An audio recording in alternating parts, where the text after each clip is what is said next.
Truth is the authority. All right, first thing, bring your A game because I'll take nothing less. I mean, we don't need more regulations. We need far less of them. We're going to have an open and honest discussion, but the numbers are what matter. The facts matter. Forget about the Republicans and the Democrats for a minute. Let's talk about the people. I've lived the American dream, and I want so many more people to be able to live the American dream. My show is what it says. It's common sense. We've jettisoned political correctness. It's principles and policies that work for everybody. I just want to talk about how to fix this country. The David Webb Show.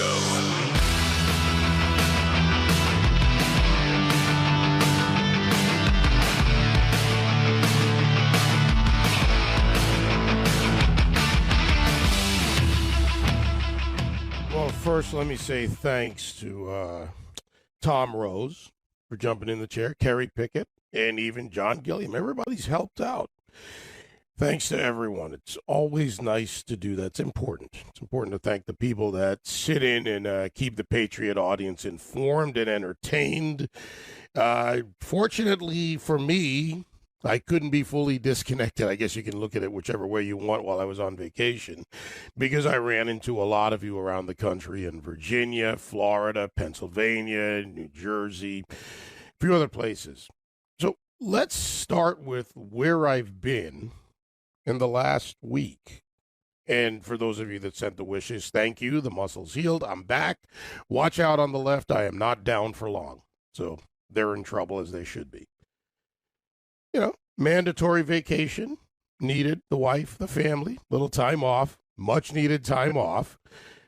And like many of you, I'm woke enough to spend my money. Okay, notice I'm making a little play on that. Woke enough to spend my money with those that support my values. So we went to the Trump Winery in Charlottesville, Virginia, and can you imagine it? It wasn't full of racist white supremacists parading around Charlottesville and around the various towns. They weren't marching down in front of Monticello. Great place to visit, by the way, if you get a chance. Or down Main Street, or over by the malls, or whatever.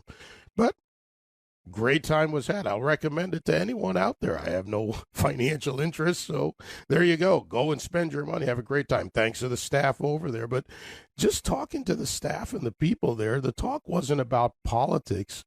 It was about something we all do in America every day. Do we enjoy ourselves, work hard, have the fruits of our labors? By the way, the fruits of their labors produce great wine, which apparently before he ran for president was still a great wine. And by the way, it still is for those of you on the left listening. You know, those awards and everything kind of tell you that.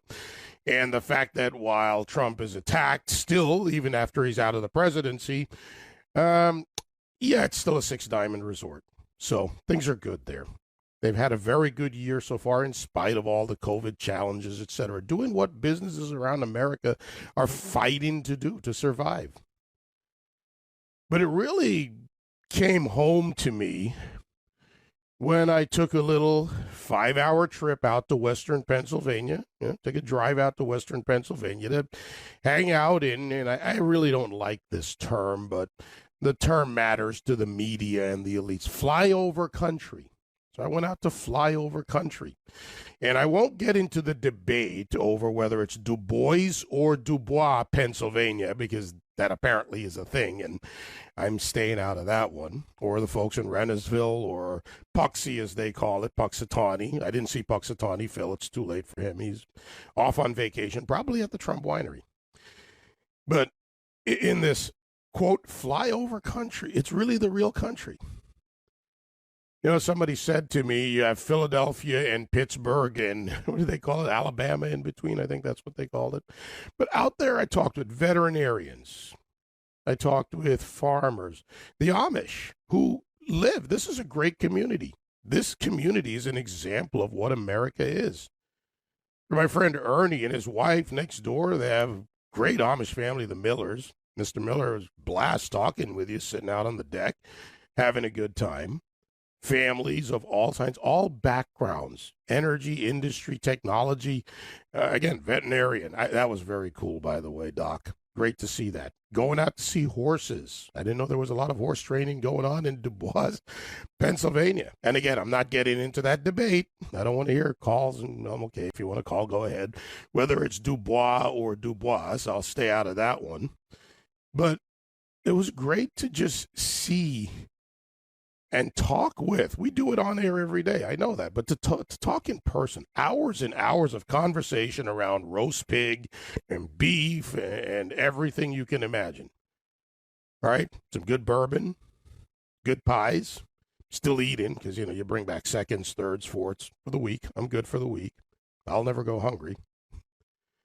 But to talk with people who simply wanted to live their lives the way they want, not going out to offend or attack anyone in any way, and be allowed to do that, and wanting their representatives to actually represent them, to actually reflect what they want. And even where they're not in agreement, not that they're looking for disagreement, but even in areas where they don't agree, respecting the right to that disagreement as long as there's not imposition by the other party. You don't have to think like me. Okay, don't violate any of the social mores, the important things, mass murder, all the things that we don't, want in any society, any reasonable society. But while the left tries to rip you apart in this country, left, right, up, down, sideways, diagonally, or otherwise, giving you some, elitist imposed identification, some self-identifier that you must choose from, or if you don't, well, then you're not doing the right thing. And the folks in America, for the most part, just want to live their lives. And again, a great example, I'm sure many of you have heard of Penn Dutch Country. I've been going there since I was a kid. Mostly in the Lancaster area in Pennsylvania, but others. There's Sarasota, Florida. There are other areas. But yet to go even further out into Pennsylvania and see this coexistence, which is not difficult. It's not even an attempted coexistence. It just exists. People simply are neighbors. They rely on each other. I got a different view of this. I grew up in my early years on a farm, and I see that, but I haven't seen it in a while up close. True farming community. How important it is to have the veterinarian who makes sure that, the horses have their foals safely, the cows birth their calves safely. I actually got to go out there and see it. Calves had just been born. They were being born as we were there. Got an update on Saturday from Friday. How many were born? How many were foaled? See, I use the proper term there just once. But to see this, to talk, to live, to be around it was refreshing for my wife and I. It's not that we don't know it exists, but when you're there and you're interacting, you get the context. It didn't matter what age group. There's mayor out there, Mayor Harvey, right? I think it was 40 years in business, Mayor. I think you're going to win your next race. Small town of, few hundred people. And I'm looking at this and I'm saying, what is it that the elites, the Washington elites, even the State House elites, the influencers, pundits, wannabe important people don't get? And then I realized that in part they don't care. They know it exists, but they don't want you to get it or be reminded that it exists. They want you to forget it and get insular in your own little world, and they want you to self-identify and stay there because that's about power. Back to any of these elite movements, it's really about power and control. Those things go together. So, yeah, they control the wings, the East Coast, West Coast, the elite corners, the newspapers, and big tech, and they're trying to impose it and get woke on you, and MLB will do this, and Coke will do that, and who knows what else. And they don't care because in the end, you're simply a tool to be used rather than the way America uses tools to build things, grow things, societies, cultures that interact with each other peacefully for hundreds of years. And now suddenly you're to be identified and separated. We've gone from melting pot to melt the pot and use that iron to beat the country into submission. So to the folks out there in Dubois or Dubois, Ernie and Candy, you can figure that one out. I'm staying out of it. And to all of you, and to some that don't listen, the Amish are a separate society in that when it comes to technology, they have clear rules. They're separated from that. But yet we sat there and talked. And we talked about values. Talked about what's important to Mr. Miller, what's important to his family. What does he want? What does he do? How does he live his life? It's fascinating. And it's not that I had never seen it before, but to really get engaged in that conversation. And in the end, we sat there, about 6 or 8 of us on a porch. It varied in and out as people came and went, and realized that there was really nothing that was significantly different between us. There really wasn't. So you hear this.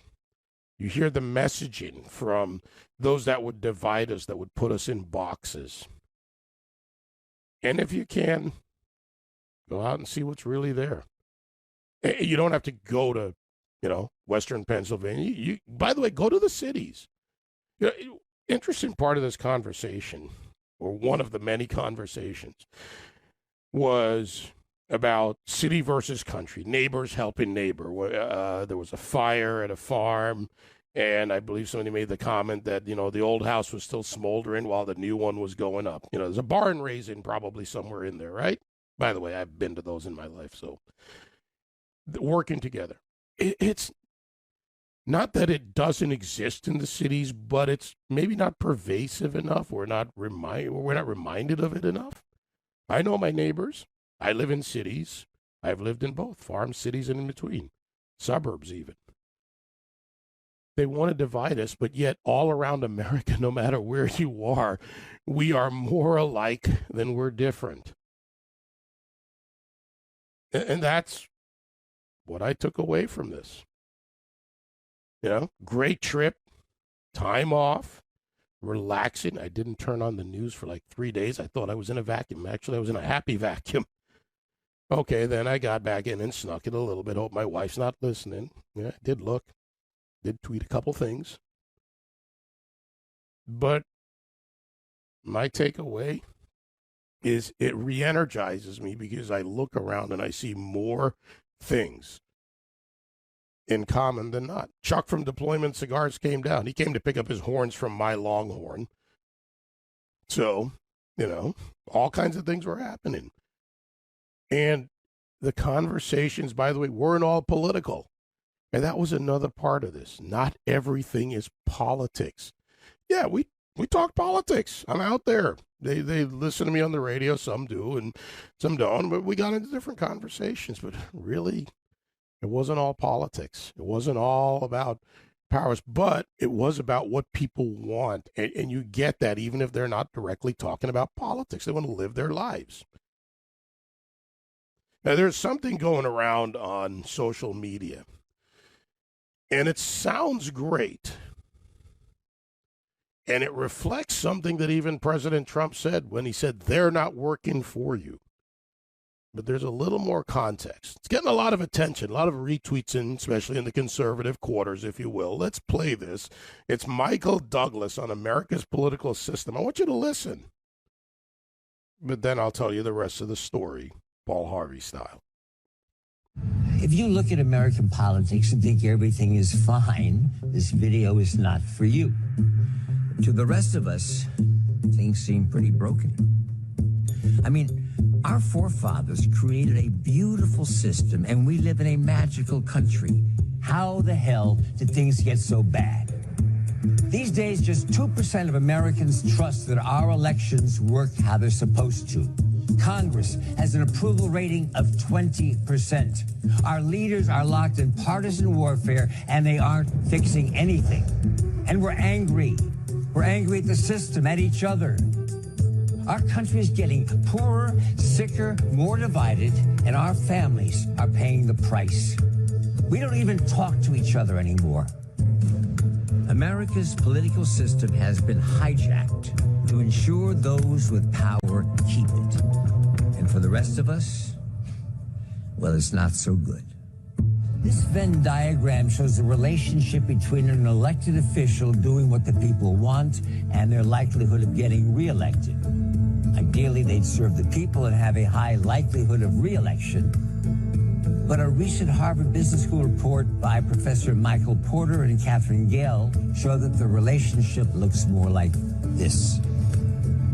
They found virtually no correlation between serving the will of the people and getting reelected. In other words, if our elected leaders do their jobs, they're more likely to lose their jobs. Sounds great. Sounds, if you just listen to those 98 seconds, much like the conversations we were having. There's a 10-minute video in its entirety, by the way, covered on Breitbart News. I'm not going to make up your mind for you, but I'm going to lead you there. Again, the rest of the story is that while it sounds good, and it looks good, and it's well produced, and the words seem right, hijacked in order to ensure those with power keep it,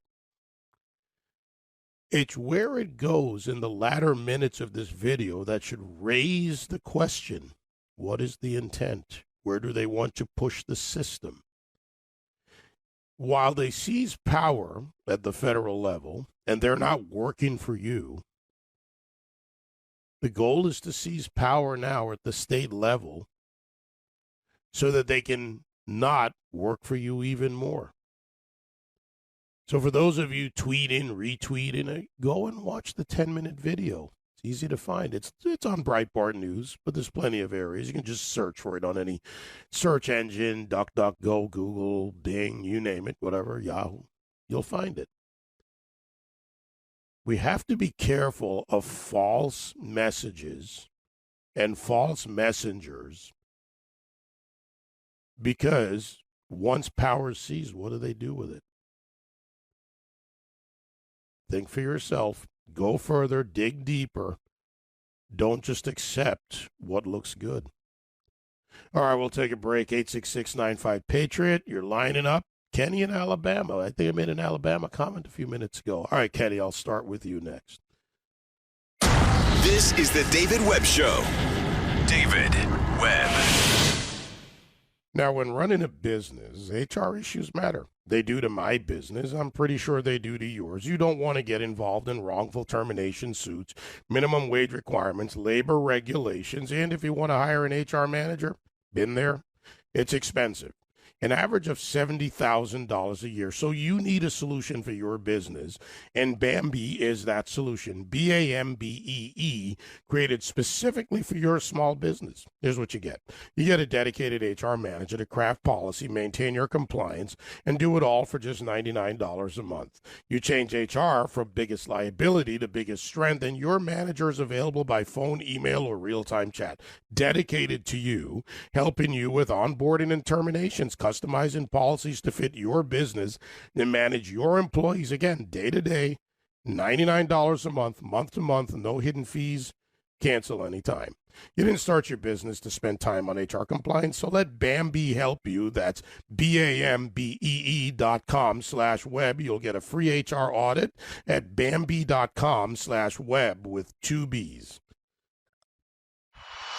After the news breaks, we analyze and clarify. You form opinions. The David Webb Show.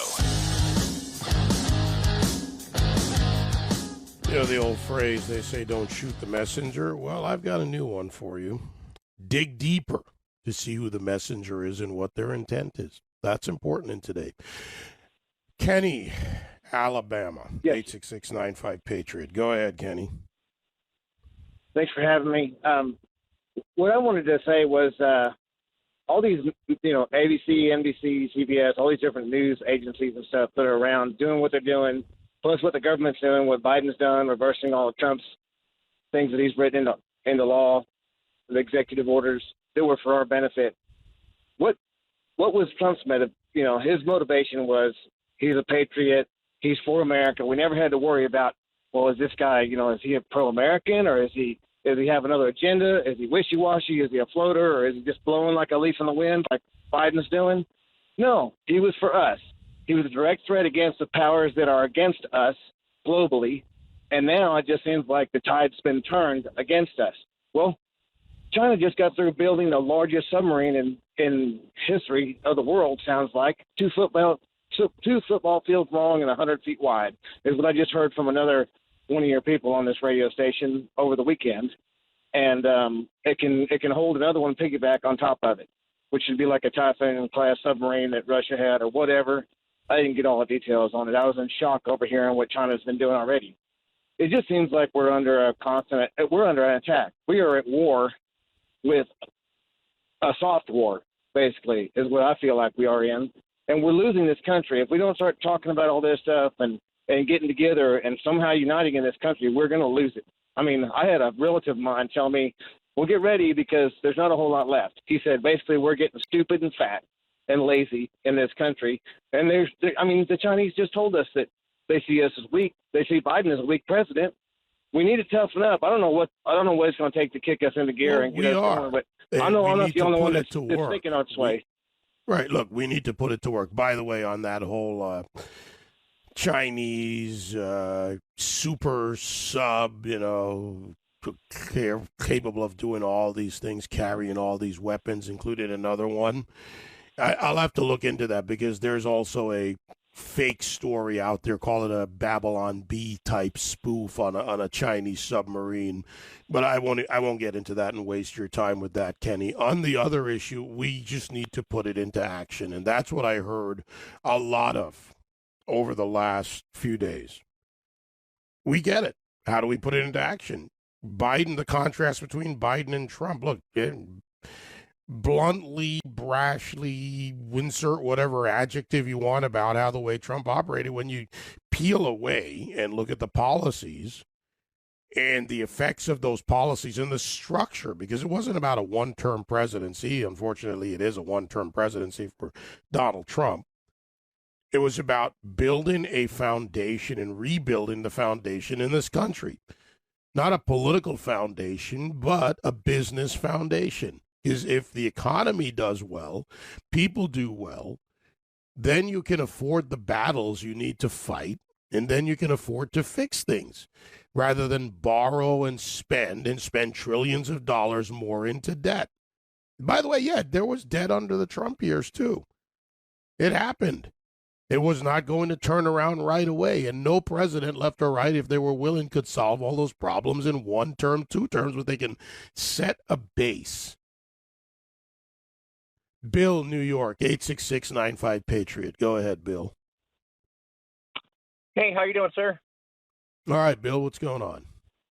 Hey, just listening to your monologue there, and right now, as a white guy in America, I feel like they're taking away everything from me. They've taken away my cartoons. They've taken away Dr. Seuss, everything with this cancel culture, and now it's starting to affect my daughter, where she is. I've raised her as a conservative, and and she's getting ridiculed in her school for being a conservative, not by her students, but even by some of her teachers, which is, absolutely pathetic that teachers are teaching their political views. But hearing your monologue today, I was just, I needed to hear that message that, the whole country is not like New York.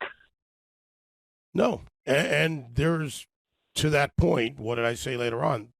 There's something we need to recognize and learn about what New York is. Not just upstate, but downstate. There are good people in these cities, but they're being forced apart. The division is how the elitists win. It's how they acquire and keep their power and perpetuate their power.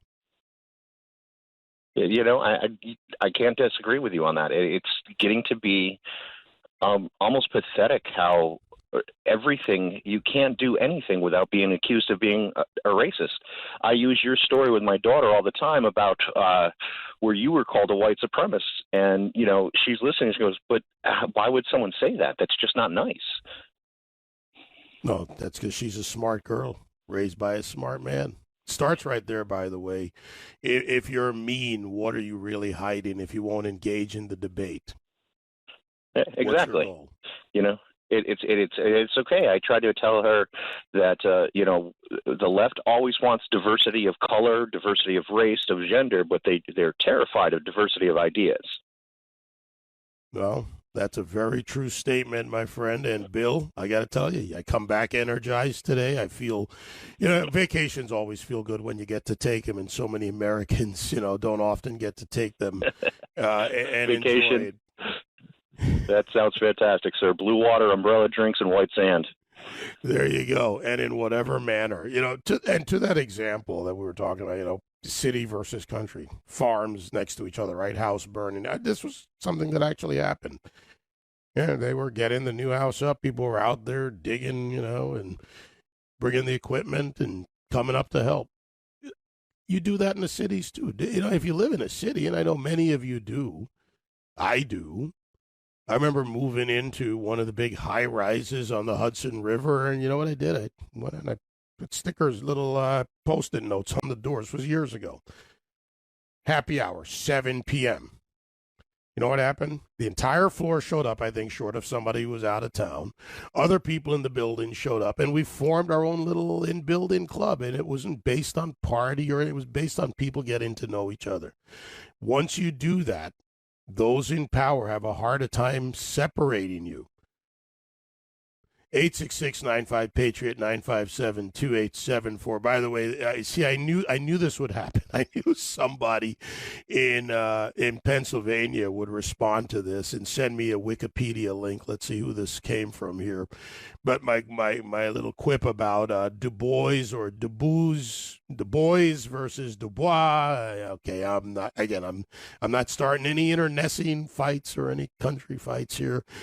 Spare Parts Auto. That sends me a link to Wikipedia. It's Du Bois, Du Bois. So I'm going to leave it alone. I was just having fun with it. I'll let Ernie and Candy sort that out themselves.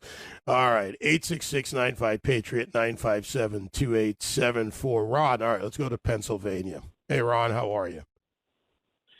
Dave, I'm in actually New York, but I graduated from Du Bois High School, so it is Du Bois. See, I was having fun with it, but I knew this would end up. I know. In one place, I saw the DU and the BOIS separate words, right, which is a little more the traditional French, with or without the E. Other places, I saw it as one. It's French, and it was founded by John E. Du Bois. He was a lumberer, and he developed a lot of that area for lumber. And I actually went to school with his great-grandson, Jeff Du Bois. So it definitely is pronounced Du Bois. I think it's because we're not as refined in that area, so we don't call it Du Bois. It wouldn't just sound right coming out of the mouths of the people of that area because we're not quite that refined. But I live in New York now and loved living in the area. And I got to tell you, I stumbled upon your show because I used to listen to a shock jock on another channel that has claimed fame for putting Sirius on the map. And once he became woke and afraid to leave his house because of COVID, I started to listening to the Patriot Channel. And the thing I really liked about your show, David, is that you're logical, you're pragmatic, and you give solutions for people. And one thing you did do, as I started to listen, as you inspired me. And I heard you talking about organizing at the lowest level, whether it be at the school board or the community. So what we've done in our local area, Schenectady, was develop an organization called Community First. And that organization is, I look at it almost like a brotherhood or a sisterhood, where we're going to support each other, like-minded. We're going to support our like-minded businesses. We're going to connect. We've already have 3 people running for political office, and we may not win, but we're not going to sit on our hands. Like I remember you saying one time, you said you got to take apathy and turn it into action, and that's what we're doing here. So we started a Facebook group, Community First. So anybody in New York is welcome to join. We're connecting the state. We have 657 members as we speak, and we started the group, my girlfriend and I, on January 17th. So we're growing, we're meeting, we're organizing, and, a lot of it is due to you and some of my friends that are very like-minded. And I take a lot of your thoughts and your information, and I move them forward to them, and I told them that you are a must-listen to. And dude, we greatly appreciate you and what you do. And when you said Du Bois, I thought about calling the show before and like, oh, I'm not going to call him. When you said Du Bois, it was almost like it was a message to me that I had to call today. So that's all I really had to say. I appreciate it, Ron. I do. So yeah, the debate has been settled. It is Du Bois and Spare Parts Auto. They're on Twitter. They chimed in too. Then they sent me the Wikipedia link with the listing. It was just a fun debate between a few people. I think they were just having fun with me, but that's okay too. Trust me, you know. We've heard it plenty. I guess my question is, how the hell did you end up there? Because you don't stumble upon Du Bois. You have to have an intention to go there. So I ended up there because it involved a Texas Longhorn, actually a few Longhorns, but the first one of which there's 300 pounds of dry-aged Longhorn sitting in my freezer right now. So in other words, meat's on the menu, boys. Oh, that's awesome. And if you go back, my buddy owns a creamery called Beaver Meadow Creamery. Good conservative family named the Kirks. You got to check it out sometime. Go down there and check out their butter factory down there. Oh, yeah. Hey, well, let me tell you something. And the other thing I did, I went to the Du Bois Diner, and it had the Hunter's breakfast with a pancake big enough to wrap myself in. So I'll take that any day. All right, Ron, keep going. I have an old college roommate. I think he's still living in Schenectady. Paul, I don't know. I'll have to check on him. We have a call between the boys coming up next weekend. I'll ask him if he's still up there in Schenectady or Troy or somewhere close by. Well, tell them to search out a group called Community First on Facebook, and when you bring it up, it's an American flag with a bunch of great words on it, and would be happy to have anybody in New York that wants to help connect this state and make things better next time around. All right, it's a deal, Ron. Thanks for the call. I'll check out the creamery. I will be back out there in warmer weather. The wife likes warmer weather, especially. Nothing wrong with walking around in 20 degrees and in a barn and all that, and making sure you're stepping in anything. 866-95-PATRIOT, 957-2874. Let's take a break. This is the David Webb Show. David Webb. Think about this scenario. Your credit card company finds suspicious charges on your card. Now, today it's pretty quick. You'll get a text. You'll get an instant response. That's simple identity theft if it goes through. It's annoying, but they cover it. Type of fraud you really need to worry about today is home title theft. It's a devastating crime that takes you off your home's title. You're not covered by insurance or most identity theft programs, and that's why you need Home Title Lock. Here's how easy it is for cyber criminals to get to you. Title documents to homes are online. The thief forges your signature on a quitclaim deed, stating you sold your home to, the thief, and he's the new owner. Then he borrows money using your home's equity, leaves you in debt, and you won't know until late payment or eviction notices arrive. Matter of fact, the instant they detect someone tampering with your home's title, they help shut it down. Get protected. Go to HometitleLock.com, register your address, see if you're already a victim, then enter code RADIO for 30 free days of protection. That's promo code RADIO for 30 free days of protection at HometitleLock.com. Speak your mind. Speak your mind. The David Webb Show, 866-957-2874. All right, let's just get back to the phones. I miss you guys and girls. After you can go away for a week and take a break and get all energized, want to come back in here and do the job. Let's go to Ohio since we were hanging out in the Rust Belt, my wife and I, for the past few days. We'll keep getting rustier, I guess. I don't know what. Danny, help me here, man, before I make a bad pun, which I already did. Hey, Danny. Oh, I'm sorry. I didn't know you were talking to me. Yeah, I want your opinion of something, okay? I own my own company. And I start out at $15 an hour to $22 an hour. I can't find employees with a search warrant. You look in Ohio, there's restaurants, there's retail. I'm a construction business, okay? Retail, and they're going out of business because they can't find employees. Meanwhile, the Democratic Party and the Republican, because they're weak, are paying people to sit on their butt more than they can make working. What's the end game here? I think they're going to crash the whole damn thing. But I mean, I don't know what to do. I can't find employees for nothing, and nobody else can. In the construction arena, and I am speaking broadly, I don't know the specifics of your company, that's a big problem right now. It's a growing problem. It's not limited to Trump or the current administration or even before that, because they took the trades out. We all know that. So that's stating the obvious.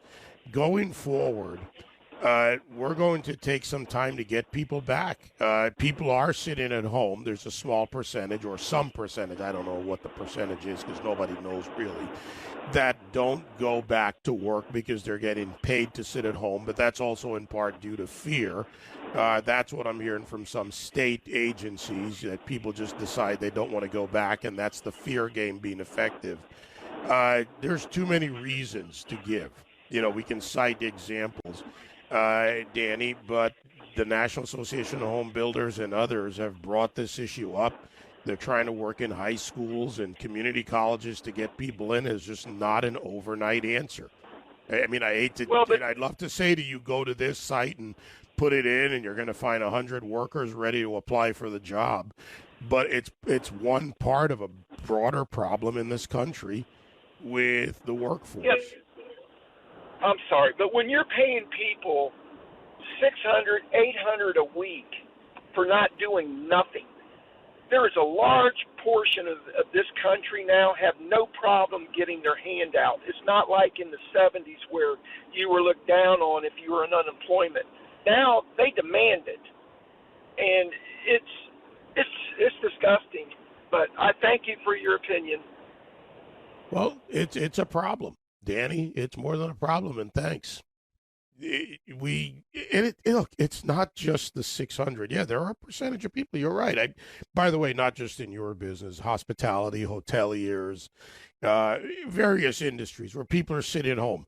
The other side of that is a lot of those people sitting at home. Well, I mean, let me just be blunt about it. Some of them are the ones you don't want in your workplace. If somebody's unwilling to work because they're getting a meager pittance from the U.S. government, although if you're in desperate circumstances, I can see where 600 or 1,400 or whatever version of it, gets to you, you'll take.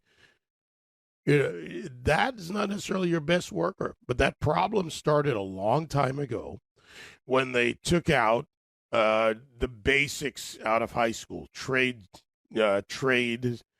shop rather, training, apprenticeships. Now, groups are bringing this back.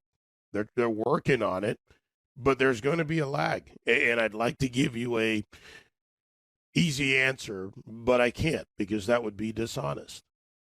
866-95-PATRIOT, 957-2874. Anthony, New York. How are you, Anthony? How you doing, David? Good. What's on your mind? Yeah, David, I was watching on Newsmax last night. They've been torturing this Republican governor down in Georgia because he's fighting for voter ID laws. And I'm getting sick and tired of hearing everybody's a racist if they don't agree with them. It's just sickening to see America go down the tubes like this, where everything you want to do in the United States, you need an ID, whether it's buy cigarettes, you want to buy a can of beer, whatever it is, get on an airplane. Or to go to the MLB and go to the stadium and pick up your tickets for the All-Star game. Exactly. But it's racist if you ask for somebody to show an ID to identify themselves, to do the most important thing in the United States, which is to vote. I don't get it. These people, they don't even have a good excuse for it, but everybody listens to them, and they're like, it's very racist if you're asking people to show ID just to vote. What do you mean just to vote? I don't get it. I don't get the whole Well, thing. it's how they keep it simple, because the issue really isn't whether you show ID or not. It's that you should show ID because you want to protect your vote, right? I want your vote counted, my vote counted. Therefore, David Webb is the one showing you my ID. Here you go. That's me. I'm casting my vote. I treat it as voter verification. But look, the lies being told against this. You know, the left, the media, if you look this issue up, and I have it up on my screen here for further discussion in the show, they're literally saying this is the most racist, oppressive thing being done. But for everyone listening, just do what I did. Go to legis.ga.gov, pull up the legislation, read it for yourself. Simple things will come out very easy. You add 2 optional Sunday voting days. That will increase total voting by 89 hours for voters across the state of Georgia. And that's racist. And that's oppressive. And that is voter suppression. It's garbage. It's lies. There's one I don't know if I want to call it, whatever, leftist troll, somebody that's been in my Twitter stream for a while. Are you going to discuss this on your show? Yeah, I am. Because I'm smart enough to not read the stupid stories and go out and actually read the legislation instead of listening to someone tell me what it's supposed to represent. I just gave you a very simple example. We're being told this law is suppression, it's racist, it's going to do all these things, but yet it actually increases the options for additional voting, and it increases the time, and it does not decrease the day of voting time. So they lie, and to what purpose? Well, power. 866-95-PATRIOT, 957-2874. How about Jim in Connecticut? What's up, Jim? Hello, Jim. All right. Let's go to Gary. Gary in Georgia. What's going on, Gary? How you doing? All right. What do you have on your mind today?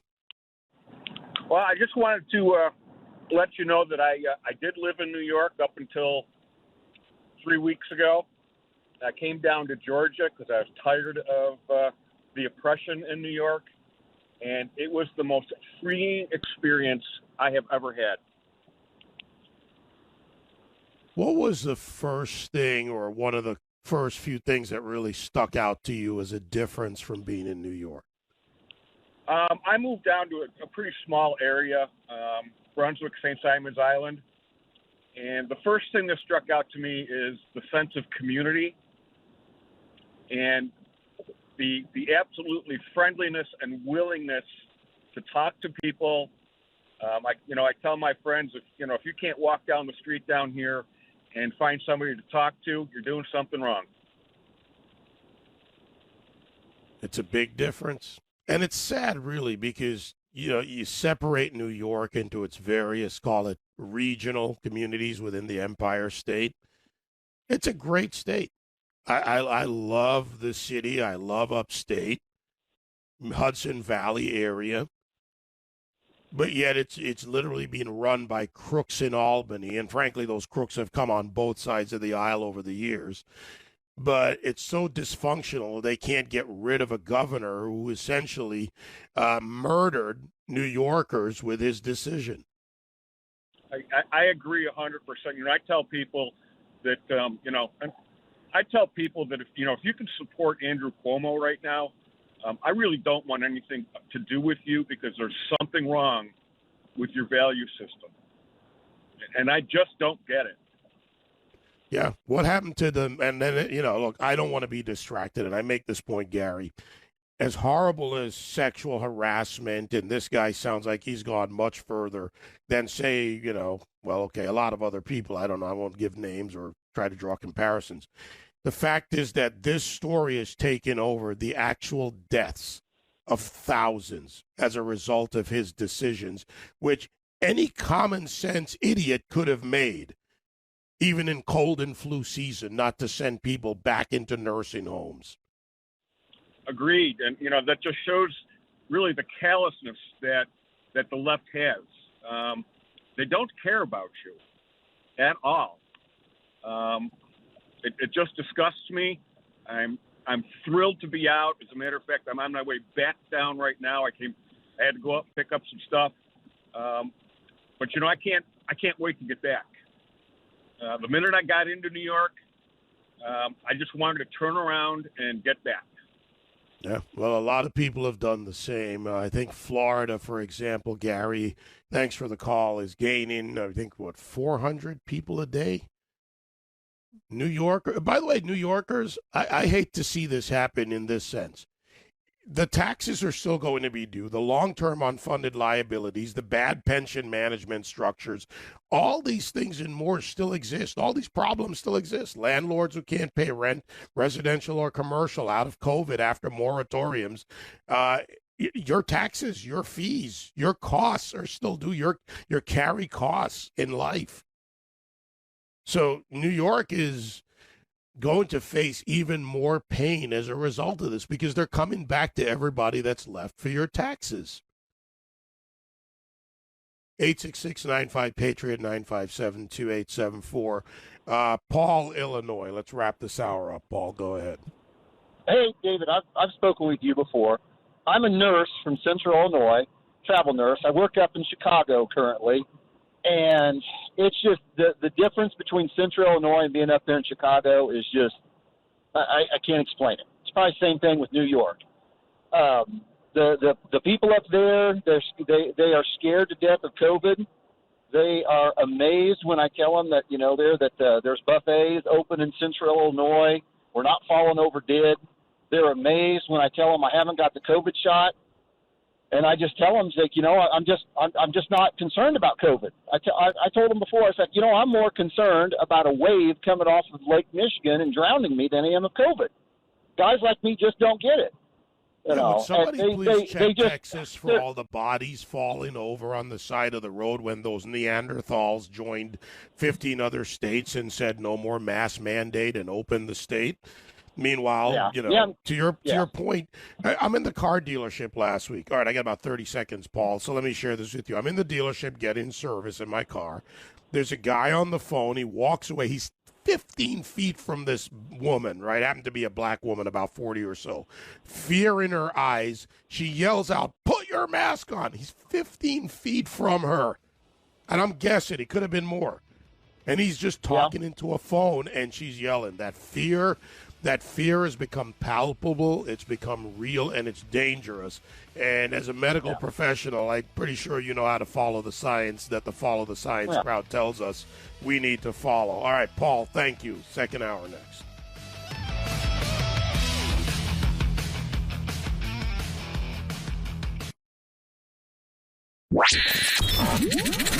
I want the truth! You can't handle the truth! David Webb. Truth is the authority. Oh, it's true. It's true. I will tell the truth. Truth is the authority. It's true. It's true. You deserve the truth. This is the David Webb Show. David Webb.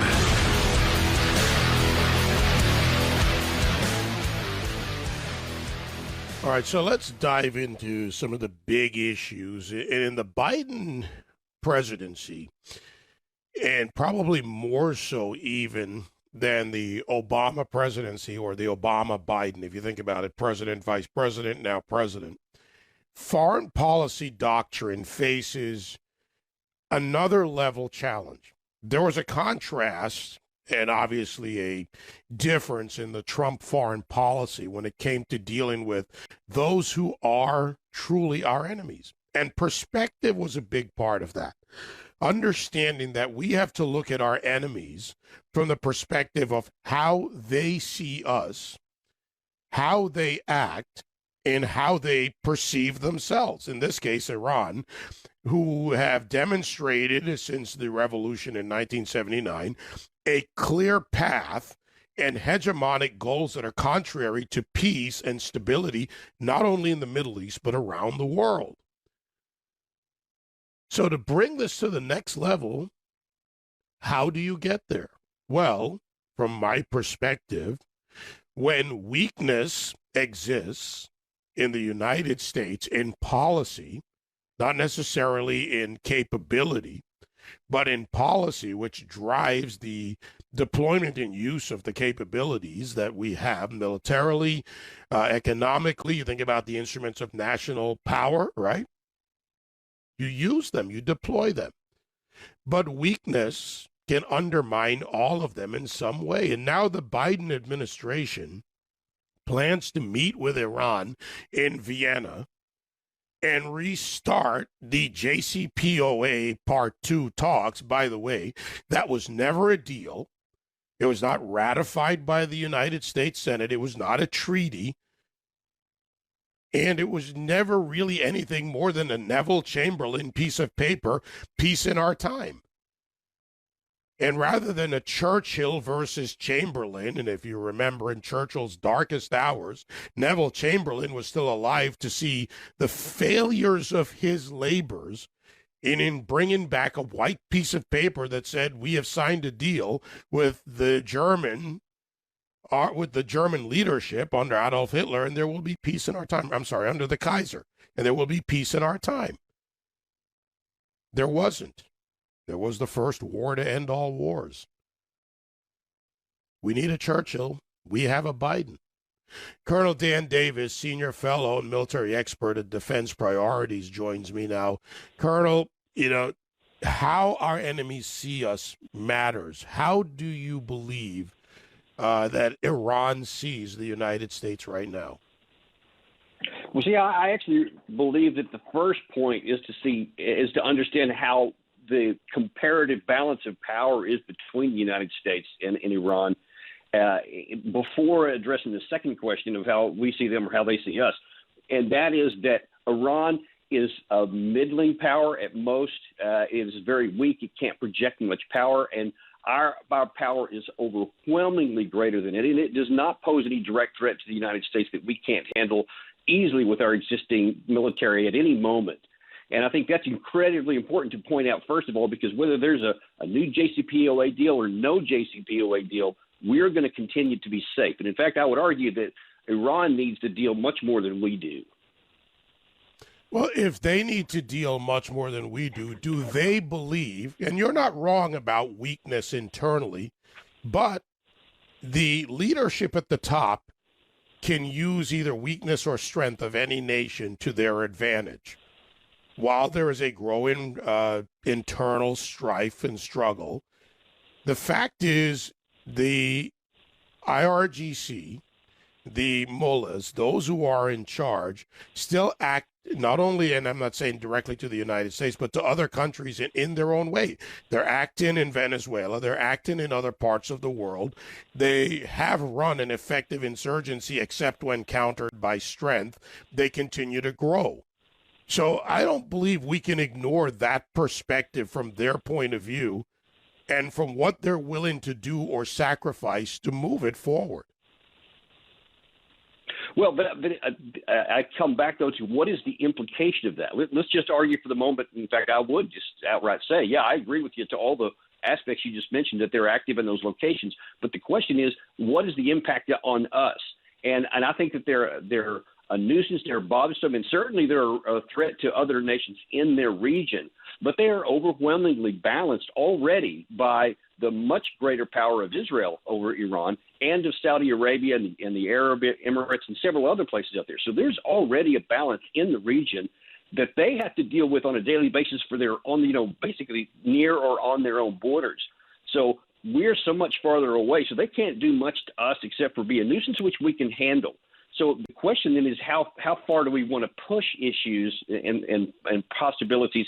And I will argue, and we may disagree on this, that the maximum pressure campaign of the previous administration was not successful and did not help us at all, but it actually made Iran more desperate, and sometimes people that are more desperate can take actions that we don't like that they might not otherwise take. Are they desperate or determined? And I'll go back to another example. There was a time in recent history when kind of the way you describe Iran, someone who didn't have the ability to project major force. I'm not expecting a land invasion from Iran at any time on American shores. Not expecting them to even carry out a land invasion, but run an insurgency rather in Iraq as they did, or even in local areas, in Kurdish areas, or in others. But they have proxies and actors. In 1998, and let's say the years before, India and Pakistan were in a different position until one element changed that. That element, nuclear weapon. Test in June of 1998, and now all of a sudden you had nuclear-armed nations side by side. That changed the dynamic, and it changed the way they saw themselves. Iran is on a path, a defined path. Whether they achieve it next year or 10 years, they are on a defined path to nuclear weapon, which becomes a Middle East nuclear arms race. And that is not limited to the Middle East. So how they are now and what their goals are, while you're not wrong about their ability to project, yes, they can hurt us, they can cause attacks, they can inspire others, they can recruit, they can do all of that. It won't be a major global or domestic, rather, effect on this country. Their march is towards something that changes the game, and that is a nuclear weapon. But see, I would actually argue that for all the flaws that you correctly pointed out with the JCPOA, they were much more limited than they are now. And since we've gone with maximum pressure, that has actually made them go away from the constraints and the limitations that they had imposed on themselves through the JCPOA and had kept, according to our own State Department, UN, the IAEA. Those are now much more liberal, and they have, gone further into developing those. So, in a sense, our maximum pressure has actually pushed them in the direction we claim to want to stop. And so that's why I think that it's a mistake to just keep on with pressure, because then you have to get to the bottom line. If we don't have this in place or any kind of version in the future, then what is the alternative? Because then you get to the point to where you have the risk of a whether intentional or accidental war that serves nobody's purpose. And that's one of the big reasons why I'm a big advocate of getting our troops out of Syria and Iraq, because all they do is, provide a target potential for Iran to actually attack American troops. Minus that, they're even less of a threat to us. All right, so let's keep working this out together, because we're in agreement on a lot of this, but where we have, call it divergent views. I don't know if it's disagreement, because there's really not a finite discussion here. It's a ever-evolving discussion. In order for Iran to take an action, you need an enforcement mechanism. You mentioned the atomic agencies, and frankly, I'll just go broader and say the monitors, right? Whether it be through the UN or otherwise, or the United States. We found out that Iran continued to lie about their enrichment processes and levels to which they were enriching. We allowed them in the JCPOA to provide the samples to be tested and gave them time to provide samples which were not necessarily, and we now know, not necessarily from the areas or the level of samples that should have been tested. So there were a lot of failures and flaws in that. And again, their view, not our view, not what you and I know to be reality, but their view keeps them on track. So how do you enforce with a piece of paper? And that's why I use the example of Neville Chamberlain, who had to sit there in the chamber while Winston Churchill gave his darkest hour speech, because peace in our time just meant time to plan for the next war.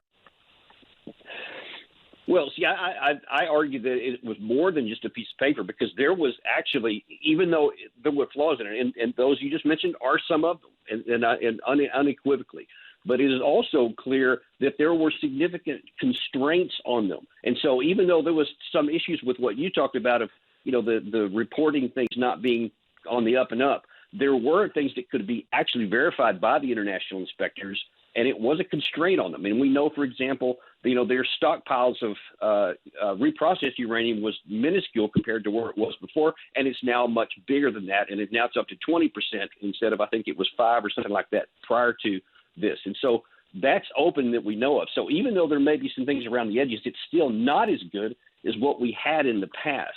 And, but the other problem is that I do think we do agree with, and I'm not sure how there's even a possibility of addressing this, is that the JCPOA was not a treaty. It was not anything binding. And, what they're talking about now is not anything that's going to be binding. They just want to go back to the status quo antebellum. And, that could be undone just as easily as it was undone before. So I think ultimately the bottom line is our deterrence is going to continue to keep, us safe. And the pressure we're going to continue to apply, as well as other nations in the region, is going to continue to keep them from getting that nuclear threshold.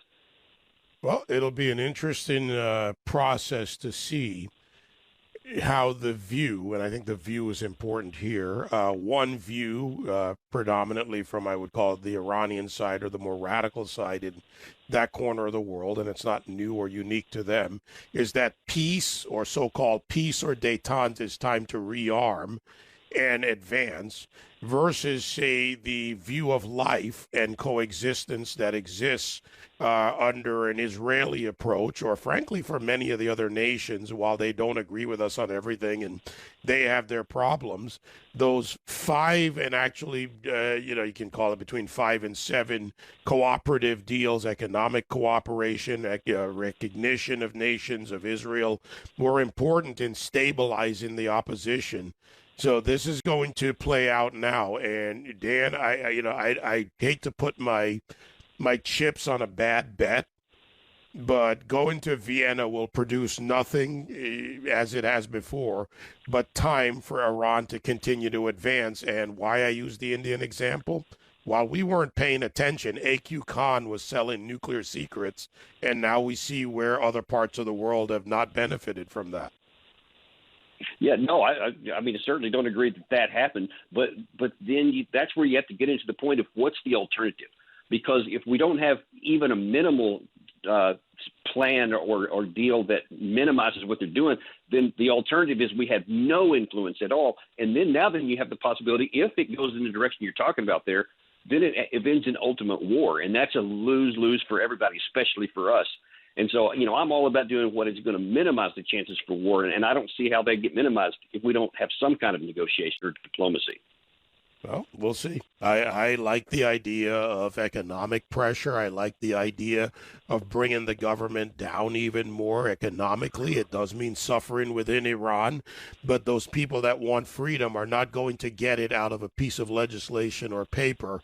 I haven't found the good example of that or the effective example of that anywhere in the world that didn't, begin with pain to end with peace. But Dan, always a good conversation. Yeah, I always like being on the show. I like being challenged. I like it. All right, Colonel. Thanks for joining me as always. Colonel Dan Davis, Senior Fellow and Military Expert at Defense Priorities. 866-95-PATRIOT, 957-2874. I'll be right back. This is the David Webb Show. David Webb. Well, we run a business every day, don't we? Lots of you. I do. HR issues matter to that business. Wrongful termination suits, minimum wage requirements, labor regulations. Those are things that can kill your business. You want to hire an HR manager? That doesn't come cheap.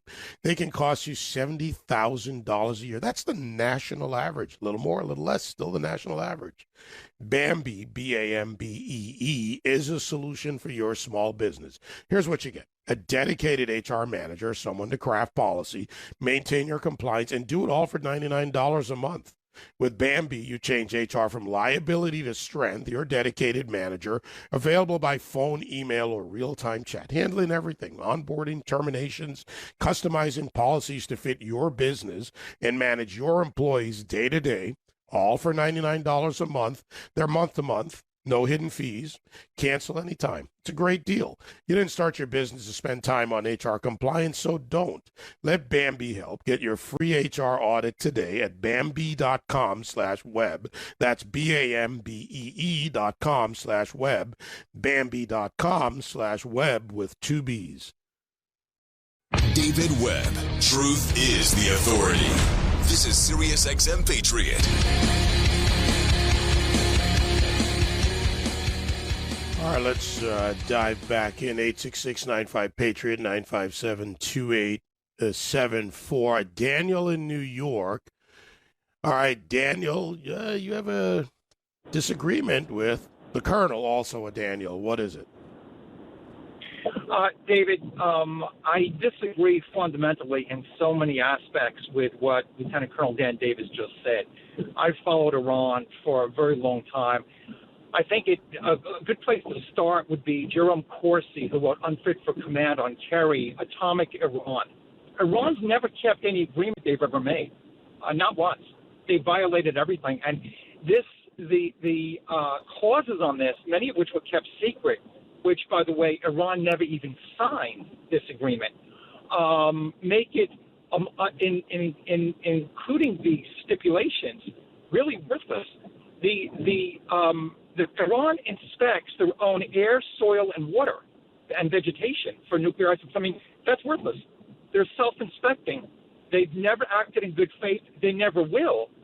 And when you go past 20% of the radionuclear isotopes, and they're well past that, the jump from that point to nuclear weapons grade 90% is a relatively small one. The large jump is up to 20 or 25%. They're well past that. So to say that this made us safer, it basically flies in the facts of in terms of reality, because they don't keep their agreements. They certainly, according to some stipulations, already have, there are some reports from Israeli intelligence, 7 nuclear weapons, 5 of which are deliverable by ICBM, 5 by fighter aircraft, 2 by ICBM. And there's no reason to think that they're going to keep anything they've ever signed, because they never have. Now, let's break down a fundamental problem with, and the differences between what you're saying, what Colonel Davis said, what I happen to believe, and what the history shows. Iran's goals are what matter. Iran's willingness to let their people starve, die, be sacrificed, put out to help occupy areas of other countries, well, maybe not even countries, regions, or Kurdish region, Iraq and others, matters. Their perspective matters. And a piece of paper without application of a mechanism. Now, we have the instruments of national power, the dime strategy. Economic is a very effective weapon. Why? Because at some time you can hopefully get it to the point where people are willing to face the bullets and the tanks. And that is just reality. We're just being frank about what it is in Iran. With a piece of paper and inspections, it doesn't matter if they just keep moving forward when they don't have an election year timeline. They're not looking at, in 2 years, well, the Republicans might take Congress and we'll have something else to deal with. They don't care. They know it exists. They know it will affect policy potentially.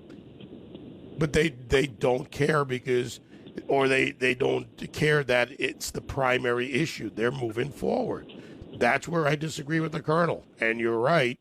The history shows that they will move forward as they can, as they will. And I also disagree on the maximum pressure campaign, because instead of giving them billions of dollars, which are fungible, on the black market, in the black market world that we live in when it comes to arms dealing, and dealing in not just nuclear technology or enrichment capabilities, but also in other areas of, other types of weapons, they have been effective, including cyber.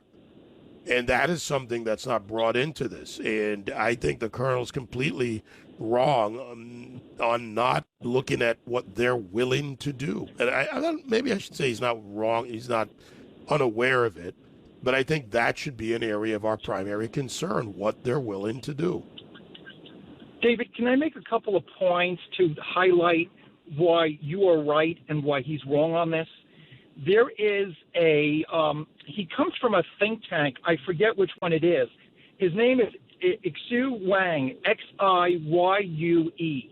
I follow him on Twitter, and he was actually apparently a very naive expert on Iran that went there to do some writing, and I think I'm not sure if it was investigative journalism. He was imprisoned and tortured for, I'm not sure if it was a year and a half. He's certainly changed his views, and he is absolutely focused on one item, which is Biden and his really dangerous move to redo a fundamentally disastrous and actually treasonous JCPOA. And he writes nonstop. He says that the population in Iran desperately want us to continue the full max pressure economic stipulations because that's their only chance. Hezbollah itself saw major reductions. I think Hamas major reductions in armaments because they could no longer afford it. They're in all sorts of mischief all over the place, from Yemen to Hamas to Hezbollah, and they have suffered tremendous munitions decrement over the recent past. Obviously, there is a reason for that. So the Iranian population, all of these things have an effect. The ghost flights to Venezuela, right, are back. They actually never went away.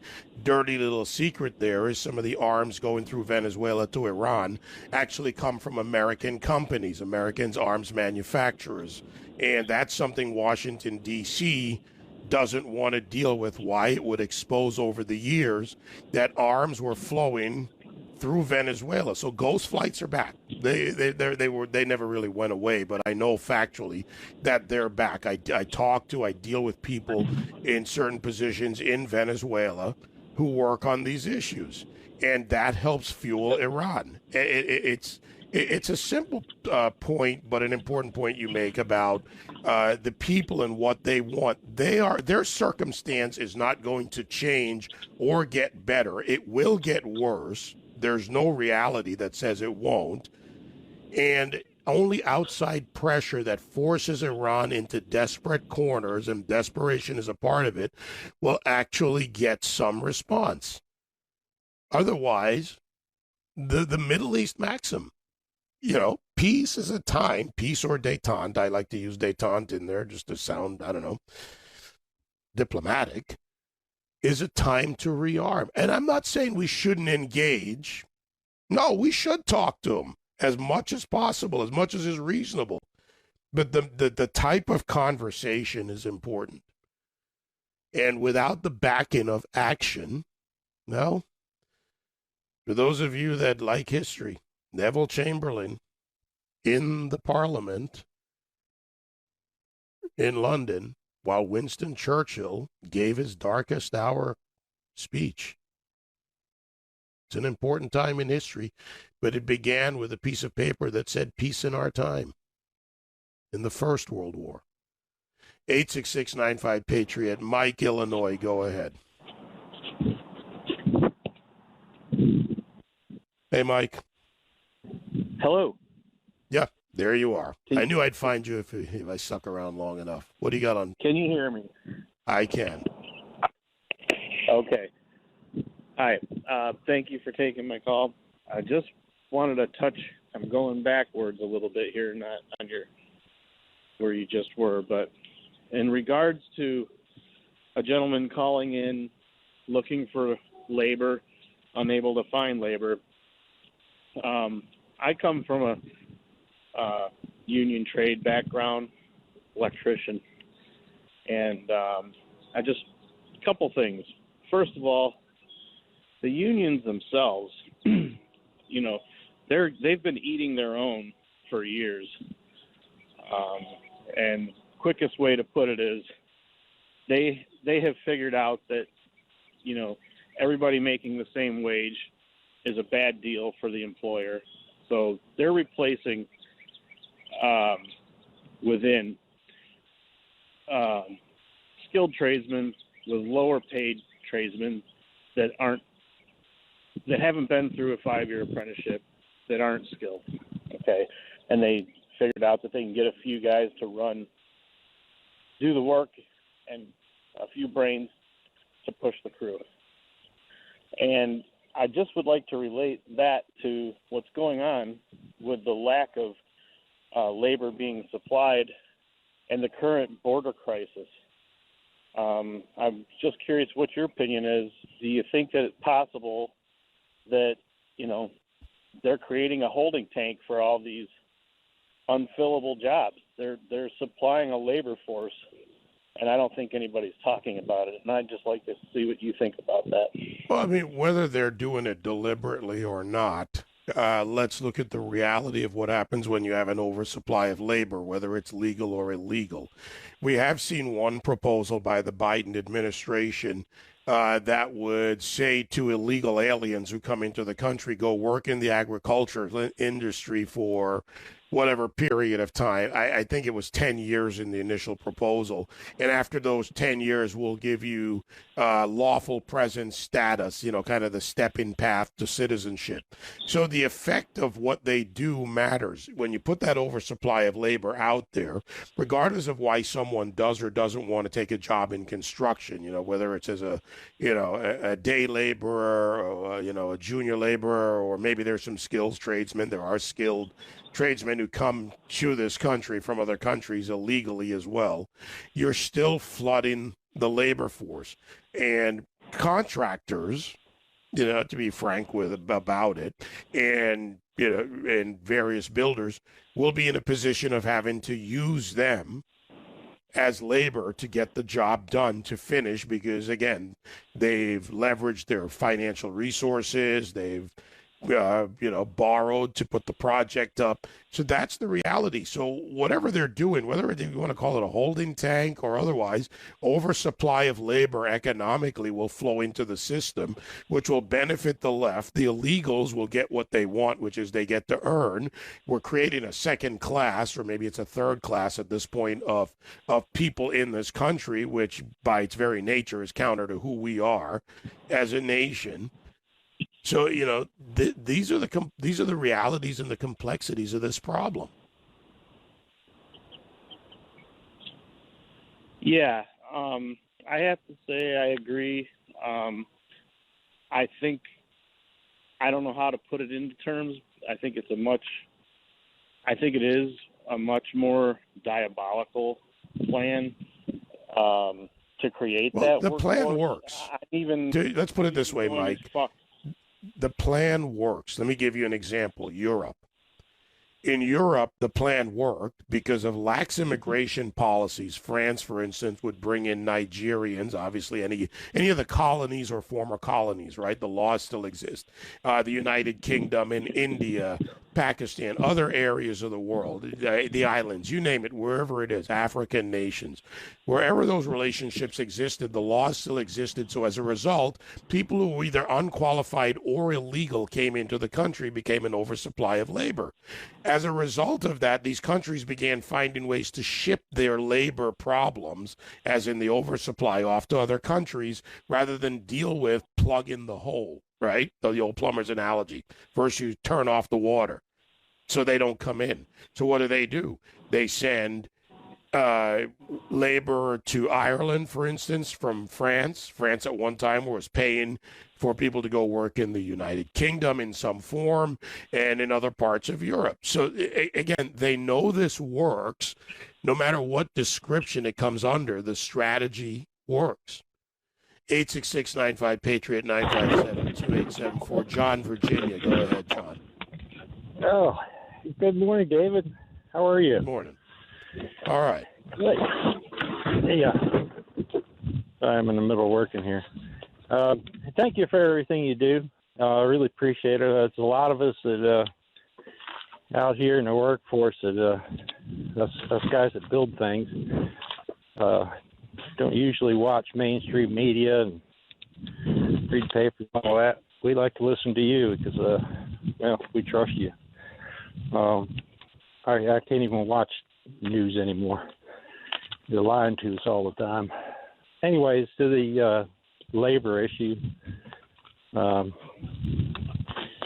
on a project that nobody even showed up this morning. So, it's interesting to think about. Anyways, cannot use unskilled labor. They got to have a bit of common sense and willing to work hard.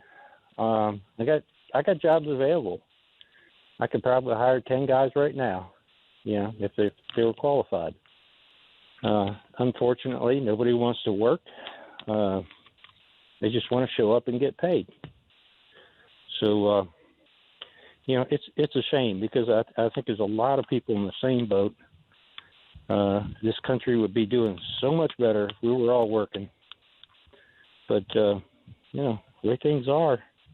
Well, if you're not taught the value of work and what it means, right? Whether you're walking through cow crap on a farm, right? Whether you're drilling a hole, whether you're pounding a nail somewhere, if you're not taught that value from your youth growing up, you don't have those values. And what we saw was this idea that, we need to transition to this modern, elitist, college-only or technological, which requires college, honestly, to get that kind of advanced training. And I have nothing against that. I have friends who are engineers. We need engineers. We need software engineers, hardware testers, software testers. We need people to create the things, the machinery that works on a job site, at a construction site, or on a farm, or everywhere else, on a roadway. We need it all. But what we've done is we've undercut the foundation, and that foundation is the human capital.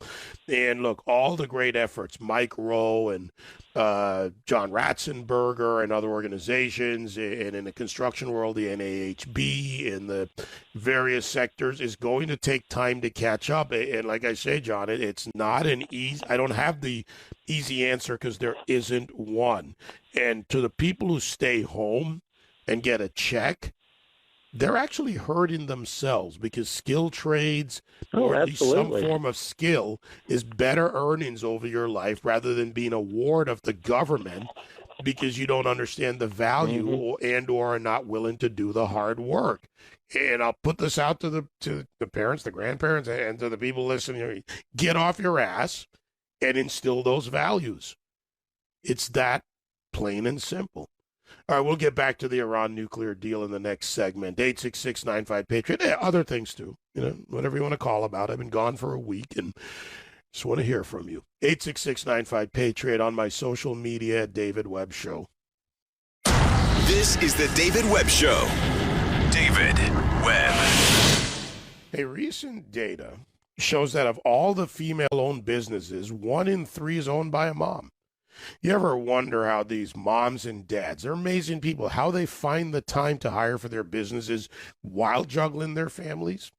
ZipRecruiter, that's right. Right now, you can try ZipRecruiter for free at ZipRecruiter.com/web. For instance, CEO and founder Talia Goldstein, one such mompreneur, I like that, mompreneur, mother of 2, personalized matchmaking company, 3-day rule, constantly growing, and she needs to hire several matchmakers every month. She uses ZipRecruiter. Their powerful technology helps her find people with the right experience and actively invites them to apply.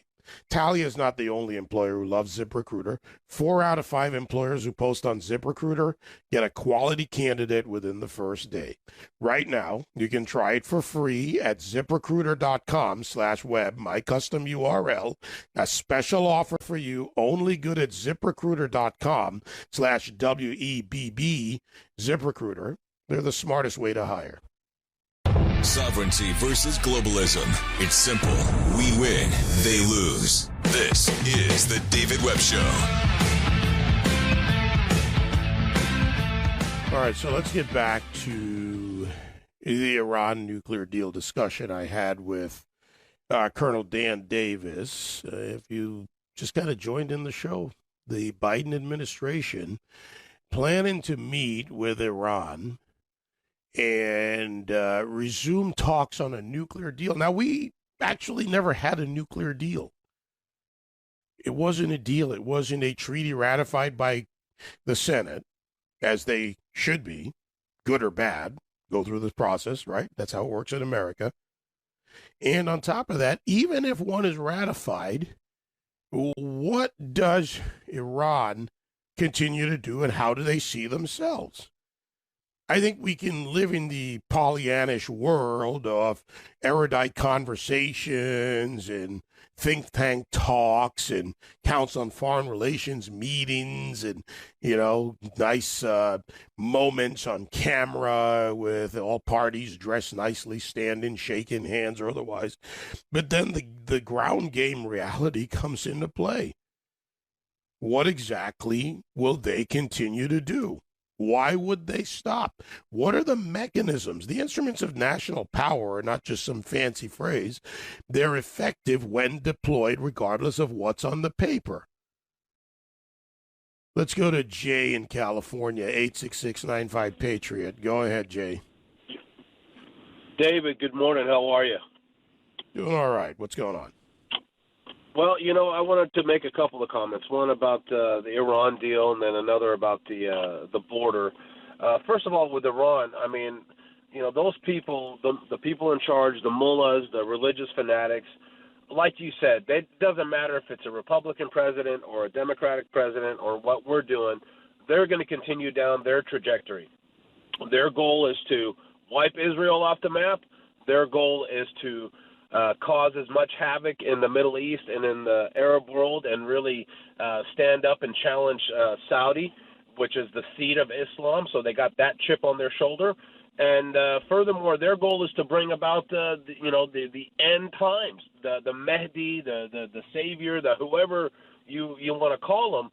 Their goal is to do that. And so they don't care what sacrifice is in their way, whether it's their own people or whatever else. That is their overall long-term goal. And you're right. No matter who's president, they're going to continue down that path. And if left unchecked, they're just going to get there sooner. Well, let's take this a step further and add another bit of context, Jay. And it's something you said.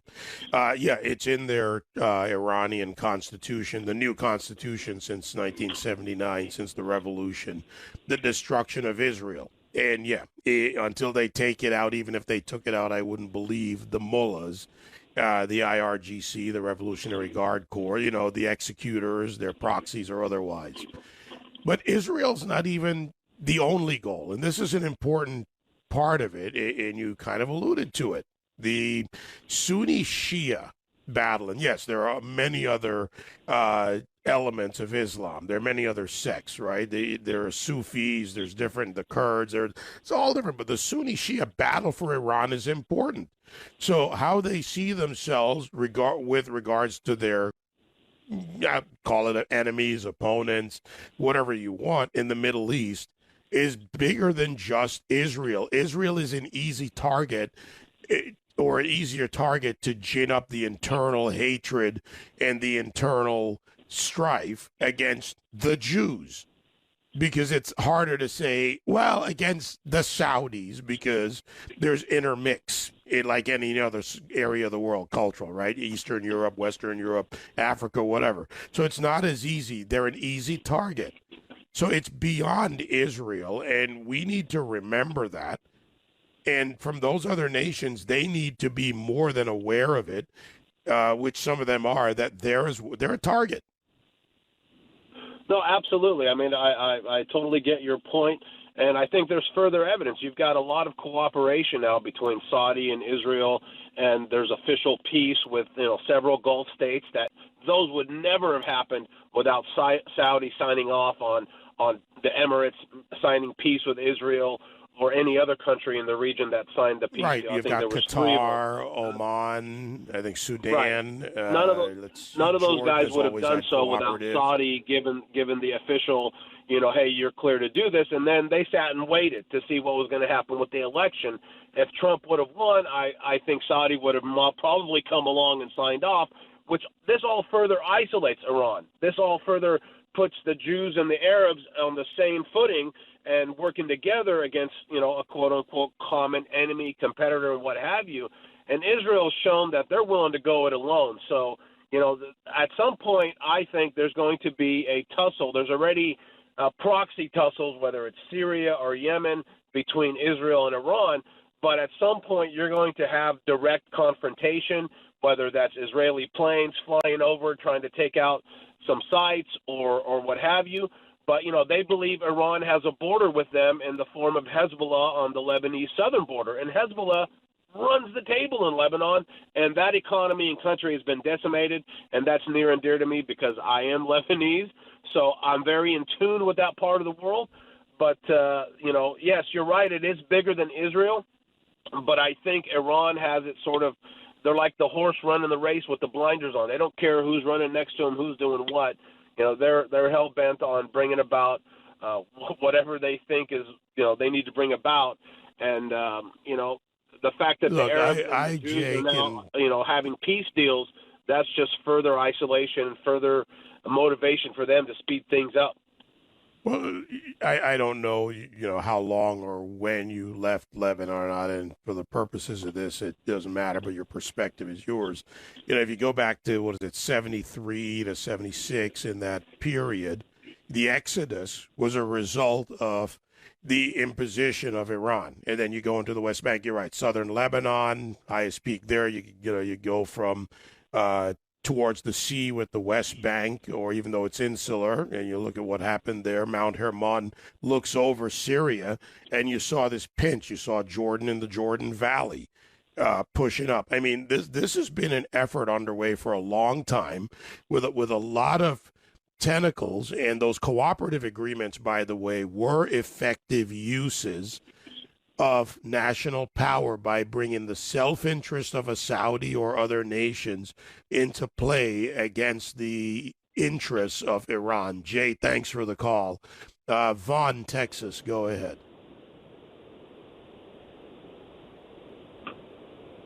Am I pronouncing that correctly? Van. I'm sorry, Van in Texas. Go ahead, Van. Oh, it's Vaughn. Hi, David. It's Vaughn. Okay, I wasn't sure if I had it right or wrong when I heard, silence. Go ahead. That's all right. What I remember about the Iran deal was it was a 10-year deal that at the end of it handed them in 10 years, which was like 2024, I think, but it handed them nuclear weapons. And then, the deal didn't deter any of their production. As a matter of fact, when Obama handed them all the money, they ramped up their production. It just seems naive to re-engage with this same thing that we just got rid of that was, at the time, seemed like a horrible, horrible idea. The deal was a waste of time.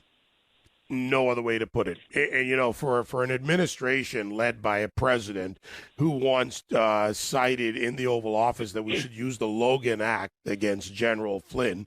And if you want to apply his pretend principles, because they really don't exist, then John Kerry and other senior Obama or former Obama administration officials as private citizens were engaged with Iran against the Trump administration. That is also fact and something we can't forget. But the hypocrisy aside, Iran is going to do exactly what they want to do until they don't have the ability, and that's key. Until they don't have the ability to act, they will continue. True. All right, my friend. Thanks for the call. 866-95-PATRIOT, Louisiana. Sean, go ahead. Hello. Good morning, sir. Calling from New Orleans. I was calling to ask you, do you think we're going to go to war with Iran? No, I don't think we are.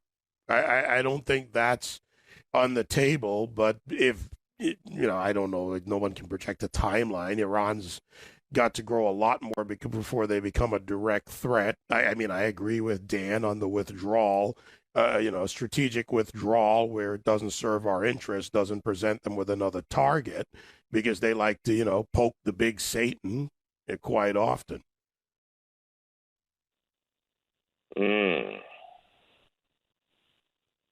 Oh. Okay. All right, thank you. All right, thanks. By the way, we have, Iran uses proxies. All nations have proxy in some sense. We have, well, for lack of a better term, an effective proxy in the Middle East. Yeah, there's problems between the Turks and the Kurds. There are 6 basic groups of Kurds, so, some are good, some are bad. But the ones that are good, why are we not working with the Kurds to become a more effective proxy against Iran? The Kurds offer the United States a way to both withdraw and stay engaged by having an effective proxy against the bad actors. Jerry, Louisiana. Go ahead. Well, let me summarize this. We've talked a few times before, we're both ex-military, and I had friends that, flew Harriers in Beirut when the bombings took place, and, I've been in this a long time. And the one thing I'm sorry, once you pass like colonel, there's something that happens to your brain where it turns to like mush, and you become the kiss butt person. They keep those promotions coming and staying in power, just like a regular politician does. But it's one thing they seem to forget is that, the Iranians are basically paramount to like a New York street thug. You get some, like Mormon that walks in with his bicycle and his white tie or white shirt and his black tie and talks to him, and he thinks he's actually making progress. And what they're doing is they're stealing his bicycle, stealing his Bible, and taking his lunch money. These people have no idea at all what they're dealing with, in that they don't think like we do. They don't value life like we do. Their fundamentalist faith is going to drive them to where they're going to go. There's a means to an end. Jerry, unfortunately, I didn't watch my time, so I owe you one. You hear the music there. But your last, by the way, I love that example. They're stealing your bicycle, your Bible. They're doing what they do. We'll pick up another time, Jerry. I should have watched my time better. I owe you one, brother. 866-95-PATRIOT. Infrastructure. Philip K. Howard next.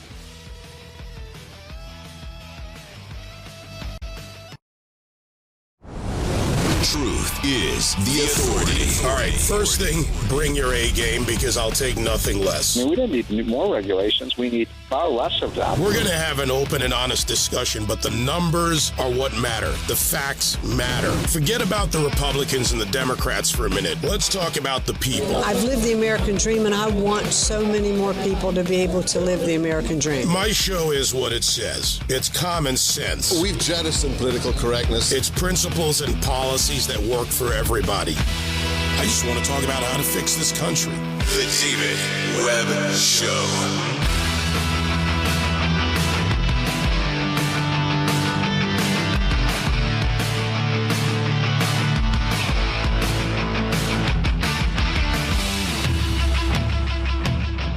A lot about common sense, but I didn't invent it, obviously. However, there are a few people and organizations that I turn to when we need to look at issues from a common sense point of view. And in this case, when it comes to infrastructure and government, as we hear more from the Biden administration's infrastructure plan, I began looking into this, as I'm sure some of you have. And the questions are not just around the money, but an important question should be, and is, where is this nation? Oh, well, maybe the first question is, what is infrastructure? The second one, within the various tentacles of, quote, infrastructure, true infrastructure is a discussion, not just roads and bridges. Where is this nation? And relative to the world is not often a good point for me, because other countries are in different stages of development, of redevelopment, and it's not a one-to-one comparison. That's often used in politics. I think it's lazy. I think it does no good to the discussion. One of those people I turn to, Philip K. Howard, chair of the Bipartisan Campaign for Common Good, and, of course, with a lot of good information at commongood.org. Philip, my friend, great to have you back. Great to be with you, David. Happy Easter. Let's dive right in. You and I have talked about this, about common sense, common good, look at policies, practice. But, the definition eludes many people, and maybe even if it doesn't elude them, Philip, they don't look at the word infrastructure and see the same thing, and it's hard to see the complexity of it for many. Yeah, I mean, it's it's a big word.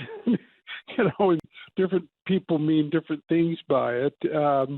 There is this report every few years by the American Society of Civil Engineers that has 24 different categories, roads and bridges and locks and rail lines and power grid and wastewater, et cetera.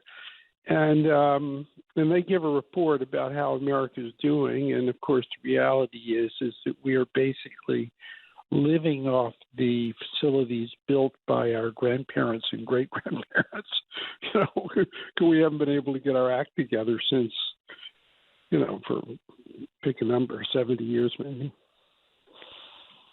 So let's tackle that first, and that point about living off, the systems from our parents and grandparents. And I mentioned the comparison. I don't like the comparison, the easy political language or pundit language. Well, let's compare the United States to an insert country here to support or defend an argument, because we're in a different stage. Telecommunications, for example. We laid the lines, right? We dug, we put it in. AT&T, if you think about a company like that, others that came along. Some other countries developed on more of a microwave-based system because the technology was advanced. So when you look at that, that's why I don't like that discussion. But when you look at our infrastructure and you look at the Biden administration plan, what do you see? Well, the Biden administration plan includes things that people traditionally don't put in the infrastructure bucket. It includes things like roads and bridges and airports and rail and power grid, which people do consider infrastructure, but then they do have a lot of things like, affordable housing and other things that people generally put in a different bucket. But I guess you could argue that it's infrastructure broadly speaking, but the reality is that the Biden plan is kind of a Christmas tree, and it was put out as the opening gambit of a negotiation. What's amazing to me, actually, is how much enthusiasm, at least, not by everybody, obviously, but by many people. It's like the whole front page of the New York Times, as if, it's like, like VE Day or something ending World War II. It was like, and all it is sort of it's a big proposal, but it's just a proposal with no expectation that it, or most of it, can actually happen. Let me take something, and there's a full report available at commongood.org and it's titled, in this case, the article, the executive summary is titled 2 years, not 10 years, redesigning infrastructure approvals. But I want to go to something that caught my eye. Law is supposed to be the framework for a free society, not an impediment. You mentioned Christmas tree projects. Everybody's got a hand in this, or too many people have a hand in this. And then there's implementation and efficacy that's needed. Right. Those are the things that concern me. If we're going to spend, is there a return on investment, not just an imposition of another rule, for example? Yeah. So, so I had a column yesterday in the Daily News about this. It's a 2-page column, but essay really. But basically, the way infrastructure is done in this country now is, first of all, it often takes years, sometimes a decade or more, to get a permit. So that's why the 2009 stimulus, there's $800 billion available. Very little of it got spent on infrastructure, something like 3%, because nobody could give a permit. And President Obama, instead of saying, this is outrageous, I'm going to change the law so that we can give permits in a year instead of 6 years or whatever, or in 6 months, said, oh, well, too bad, let's just sing in shovel-ready projects. So you can't build anything if you have to go to literally 50 different agencies and departments to get permits and do a multi-thousand-page environmental impact statement. You could do an impact statement on any project in any amount of time. You could say, okay, these are the important environmental issues. That's a good idea. Get this done in 3 months. It's not like it's it doesn't have to be perfect. You don't have to overturn every pebble. But instead, we have this process where nobody takes responsibility. It's like hamsters on a wheel going round and round. That's how Washington works. We never get a permit. So one reason this won't happen, at least won't happen to you change the law, is you've got to be able to give permits. And the second thing is you've got to set priorities. There's some infrastructure projects that are important. I would put the Gateway Tunnel under the Hudson River. It's a new rail tunnel because the other tunnels are about to collapse. It was right there. The whole region could be in gridlock if we don't have those new tunnels.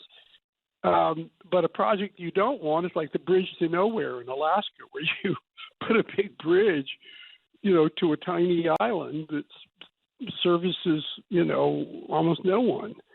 So who's going to decide who gets the money? And so you can already hear the hoofs pounding, in the feeding frenzy about to start, with every politician from every state demanding God knows what. Well, who's going to make sure the money's spent on stuff we need?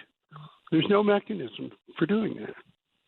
Yeah, and, to that point, and by the way, this is an important point I forgot to mention. 2 years, not 10 years, was something you did in 2015. We're talking about since from then to now, and you and I have known each other for a few years now, Philip. What's the real movement we've seen? The idea that, when you work in the private industry, if you need permit, if you need remediation, if you need things done, you don't have 10 years to wait for a project, right. But yet government makes you wait. Back to that point of, supposed to be a framework for free society, not an impediment. What are the things that you see that we need, and we need a lot, so let's be fair about that. We do need infrastructure work, but what do we need right now outside of the administration's proposals or included? For starters, we need clear lines of authority to give permits in a reasonable time frame, and right now we don't have it. The Trump administration implemented some of the recommendations in 2 years, not 10 years.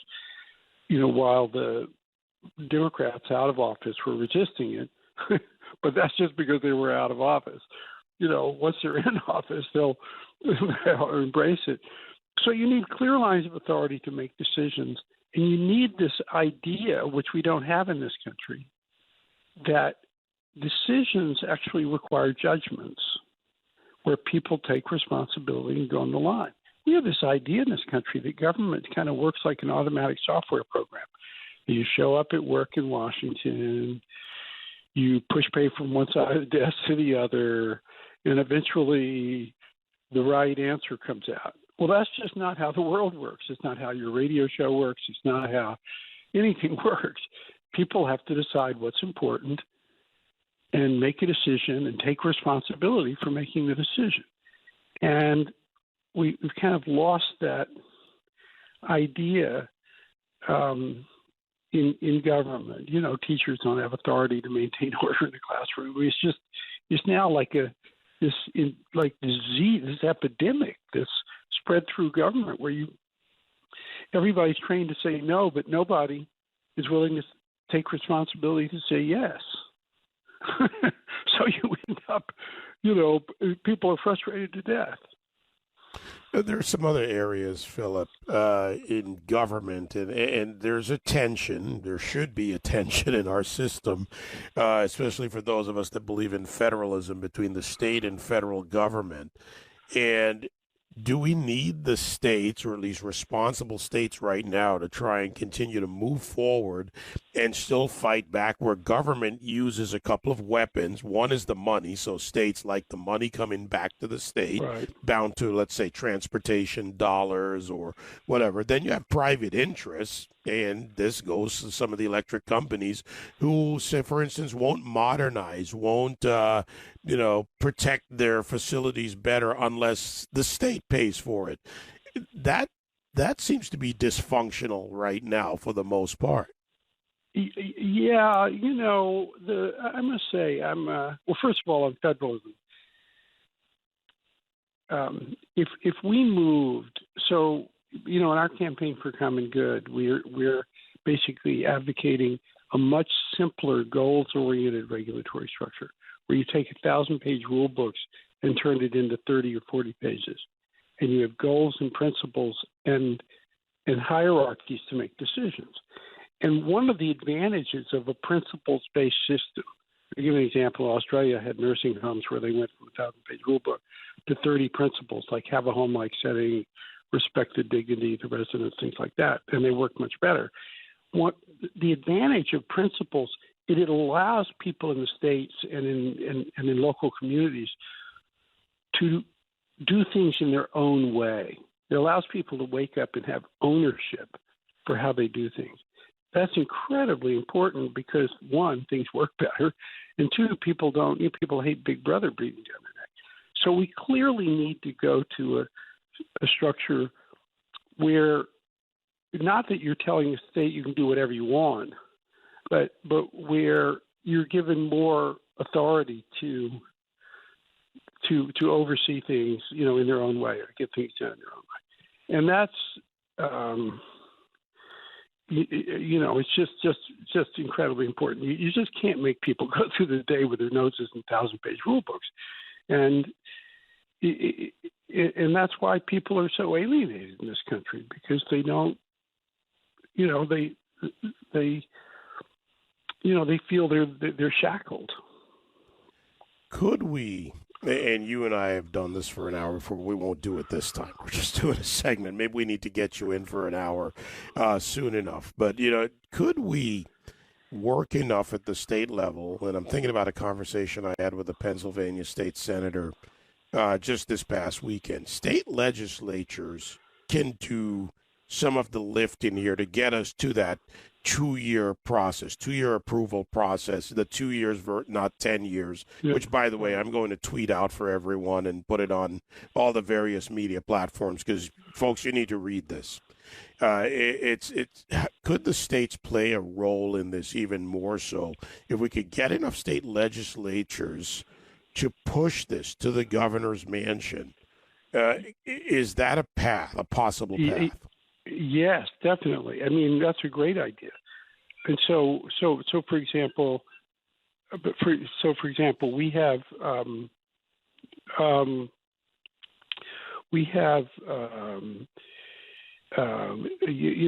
the states are giving the permits, and they've been delegated by the federal EPA to be in charge of the permitting process, and it's. And they could create clear lines of authority to, for example, set the main goals of an environmental impact statement. There's no reason for an environmental impact statement to be 1,000 pages. I mean, even on a complicated project, there are only some things that are going to be important. And the states could pass laws to do that, and that would be, and that would get projects off the ground right away. Well, let's see if I can push a couple of legislators to pay attention. I think I can do that, Philip. You know me by now. I think we can. Yeah, exactly. We at Common Good would be glad to help. We've got a really great group of former governors and senators from both sides, and lots of people who could come and help kind of build public pressure and support for these kinds of changes. Just sort of common sense changes. Let's just make things work. Yeah, how about we just make common sense work again, or work even more? It still exists in some quarters, but work even more. The website, by the way, commongood.org. I'll make sure this 2 years, not 10 years. Again, years in the making, but we really need to pay attention right now. And Philip, as you know, we do want to improve infrastructure. We do want things to work. It helps with the economy. It helps with society. There's so many benefits to a proper infrastructure, not more laws that are impediments. I love that line. I really do. Law is supposed to be the framework for a free society, not an impediment. Right, exactly. So simple.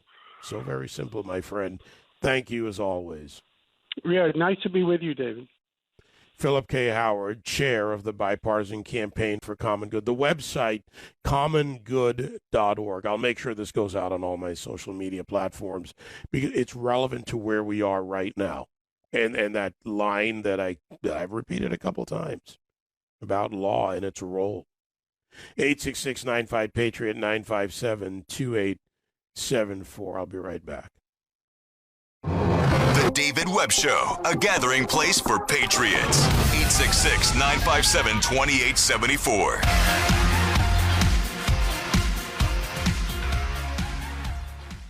I mean, who would have thought common sense would be a discussion? Can you imagine that? All right, I know you can, so I'm not going to kid around about it. But when I look at this Biden infrastructure plan, that's, the first round, the first proposals, if you will. They put out the fact sheet. It hits all the points. Fix highways, rebuild bridges, upgrade ports, airports, and transit systems. Deliver clean drinking water, a renewed electric grid, and high-speed broadband to all Americans. Build, preserve, and retrofit more than 2 million homes and commercial buildings. Modernize our nation's schools and child care facilities, and upgrade veterans' hospitals and federal buildings. Solidify the infrastructure of our care economy by creating jobs and raising wages and benefits for essential home care workers. Revitalize manufacturing, secure U.S. supply chains, invest in R&D, train Americans for the jobs of the future. You get the idea. It goes on and on. Create good quality jobs that pay prevailing wages in safe and healthy workplaces while ensuring workers have a free and fair choice to organize, join a union, and bargain collectively with their employers. You really didn't think I'd leave out their union play, do you? But it sounds phenomenal. Who wouldn't want any of these things? How you get them done matters. Reasonable people are not going to say, and I'm a reasonable person, at least for the most part, I think I am. But I'm not going to say we don't need to improve infrastructure. There is a lot we need to do. And no, giving Abilio Acosta his high-speed Wi-Fi train at $164 million per mile to get him to D.C. so he can sit in the correspondence room and ask stupid questions is not on the top of my list. Improving the train system, making it profitable would be. Amtrak's a good model with lousy management. That's how I like to put it, or something like that, because they lose billions a year. Infrastructure includes an effective postal mail system. We have to harden the grid, protect the grid against attacks, natural disasters, or deliberate attacks. There's a lot we need to do. And yes, roads, well, I tell you, I just drove across some pretty good highway on Route 80 from western Pennsylvania to New Jersey. And then as soon as I got off the highway, I was ducking potholes. But how you get it done is not with Christmas tree projects, and laws that simply provide funding to achieve agendas. And this is not, to my Republican friends, please stop. Stop with the comparison to China. China has 1.4 billion people. We have 330 million. China's in a different stage of development, redevelopment, and updating their infrastructure than we are. That alone is the basis for realizing that the comparison is false.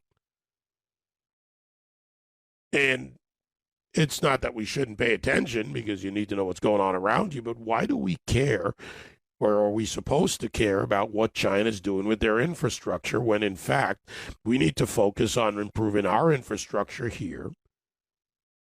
Period. End of story. 866-95-PATRIOT, 957-2874. Let's see here about Ryan in Michigan. Go ahead, Ryan. Hey, David. Great to hear you back on the air. Everybody did a really good job, but yeah, sorry to hear you got hurt, brother. What, you do the home gym, or? Yeah, you know what? I get points for this. I was actually moving a TV for my mother-in-law. I just did the stupid bend, pulled the muscle. No great injury. Just had to get over it. That's it. Well, cool. Glad you're back. Yeah, just you proposed a question. I posed a question to the previous guest It's a big thing that I'm really like I support it. Basically, I think what we should do as Republicans is be business's best friend or worst enemy. If they want to come in, do business, employ our people, sell us stuff, that's awesome. If they want to come in and basically subvert our culture, the will of the people, then big capital needs to know who's boss and be shown.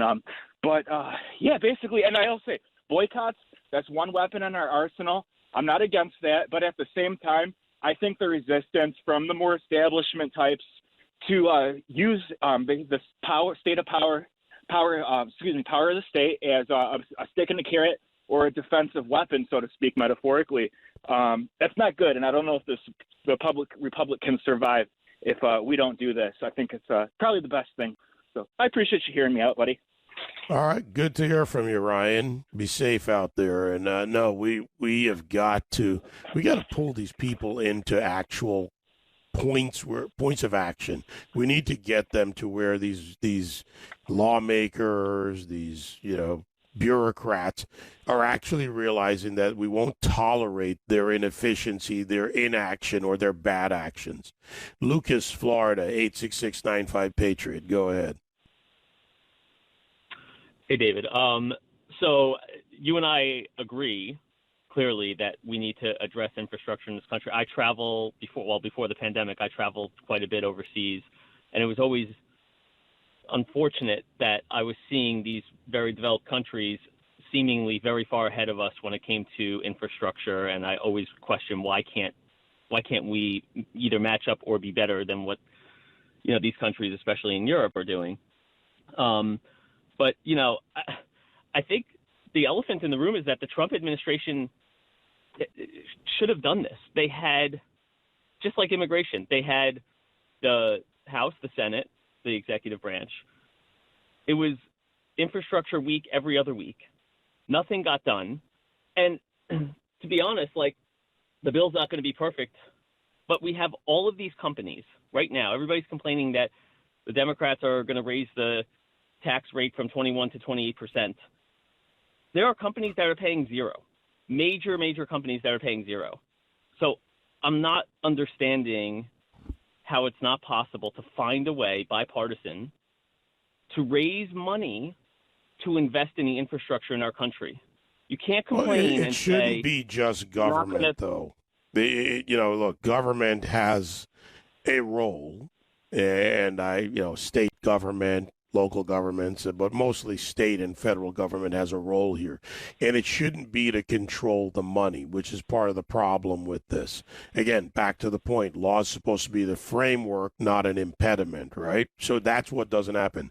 In the Trump administration, and you're right, it wasn't call it the biggest focus by far, somewhere down the line.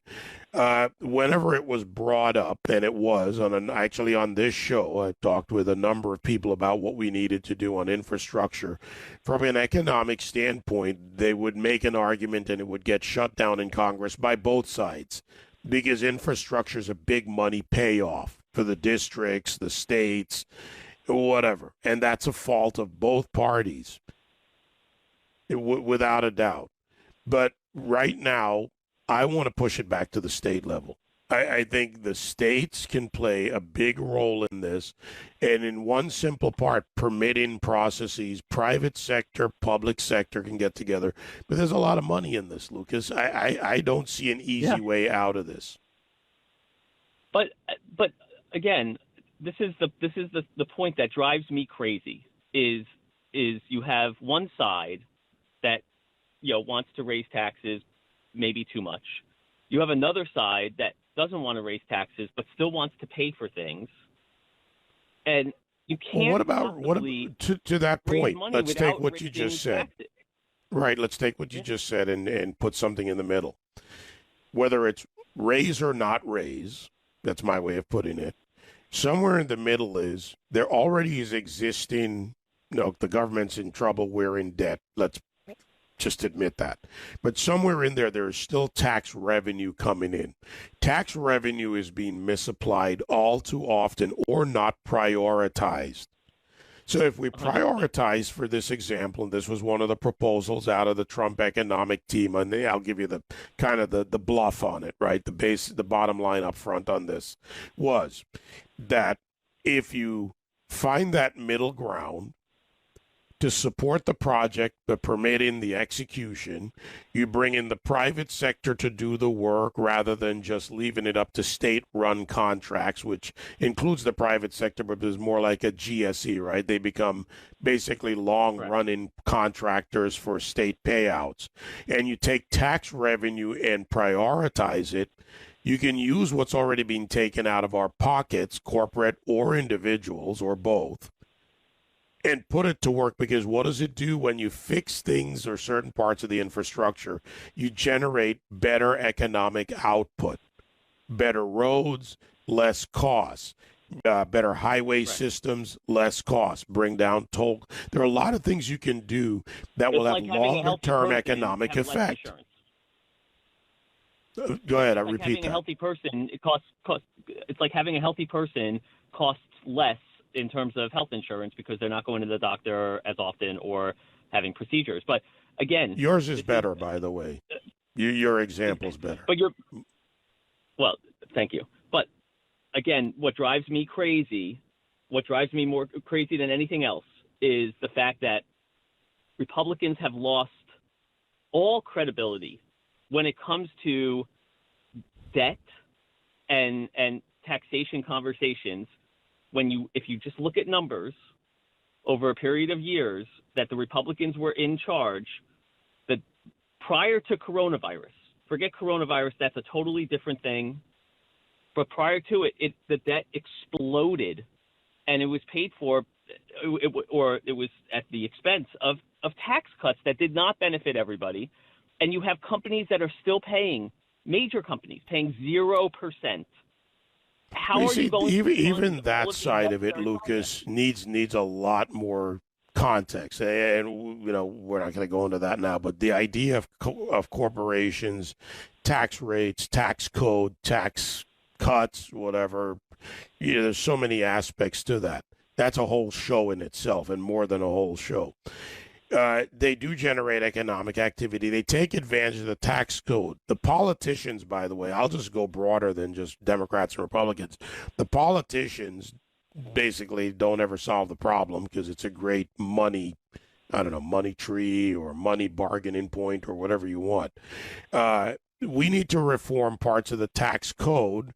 Corporations that generate an enormous amount of economic activity are important, so the tax code needs to be better. They do pay taxes in many ways. They do get a lot of write-downs, write-offs, depreciation, you name it, right? It all exists there.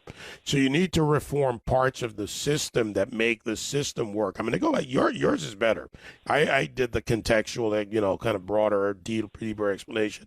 You need a healthy body, so that you have less use and abuse of the system. I added abuse to that because a lot of people abuse it. All right, Lucas, I got to take a break here. I like the way you said that. I really do. Healthy infrastructure. Maybe we can make that a thing. Maybe the politicians would listen. And back to what Philip and I said, state legislators, you'll be hearing a lot from me this year, and you'll be on this show. 866-95-PATRIOT, 957-2874. I'll be right back. David Webb on the juggernaut of conservative talk. This is Sirius XM Patriot 125. All right, last segment. You know how we do it, right? The lightning round. It just feels good to be back on the air. Okay, the vacation was great. Appreciate all the good wishes. But getting back in the game, we all need to get back in the game. We all need to find a way to do something. It's just really that simple. I can't give you every example, can't give you every idea. We can share a lot. But in truth, the we the people part of this is really what it comes down to. We're faced with a lot of challenges. We're faced with a lot of obstacles. We're faced with a lot of enemies. So where did we begin, and who matters? if we, the people, don't enforce the powers that are given to us in this constitutional republic, the political elites, the system, the pundits, the ideologically driven in whatever form, are going to stay in power and march forward with their agenda. Then we, the people, becomes less of a bold, capitalized, and strong part of this country, and we become the serfs. All right, lightning round, 866-95-PATRIOT. Doc in Indiana. Go ahead, Doc. Hello, Doc. All right, let's go to Jimmy in Florida. Go ahead, Jimmy.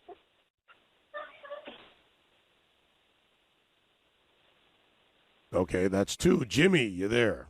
It's like an AT&T commercial. Yes, Dave. There you are. I think that you hit a lot of good points. But like you said, we the people, we all pay taxes. So why can't we all put input in this some type of way? And the people, the Congress, the Senate, just take our ideals and try to put them together and come up with something. Because I think we've been working on this infrastructure stuff for a long time. Infrastructure and don't leave no child behind, but there's still kids left behind, and infrastructure is still bad.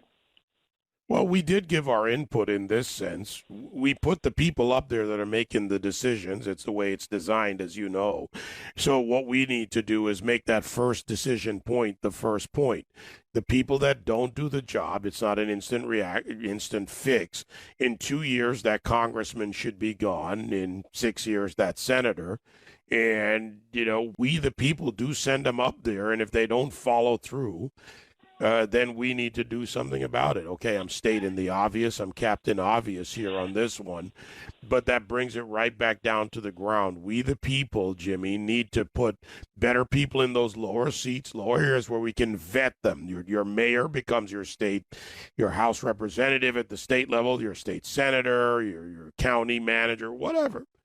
And don't ignore the bureaucrats, because they're there because we, the people, keep putting the politicians in place that keep the bureaucrats there that they need to support, well, whatever keeps them there. Bobby, Virginia, go ahead. Hey, David, listen, we don't have a revenue problem. We have a spending problem. I've heard you say that, and it's absolutely true. And in the words of the great Ronald Reagan, it's not that our liberal friends know so much, it's that they know so much that isn't true. Every penny that our government spends, it comes from us, the people. I don't care if they call it a corporate tax or what. Corporations do not pay taxes, people. When corporations' taxes are raised, their prices go up, and guess who pays the tax? The consumer. This is basic economics 101, and it's proof that our government education system is failing us to the nth degree.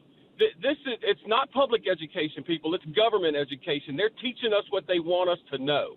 And if you're not awake, you better wake up. This is stupid that this discussion is even being had. Yeah, I agree with you. But if we don't have it and keep pushing people to do something, and you're right, corporations are people. That phrase was right. Romney got that one right. It's people who pay for it, people who fund it, people who are the beneficiaries of it. Yeah. I mean, it's so much wrapped in there together. And by the way, let me point out a hypocrisy here. Bobby, thanks for the call. I'm going to run through the lightning round here to get a few more people in at 866-95-PATRIOT. Let's go with hypocrisy of how, to your point about, you talk about education. And let's go to the uneducated masses, not the ones just in school.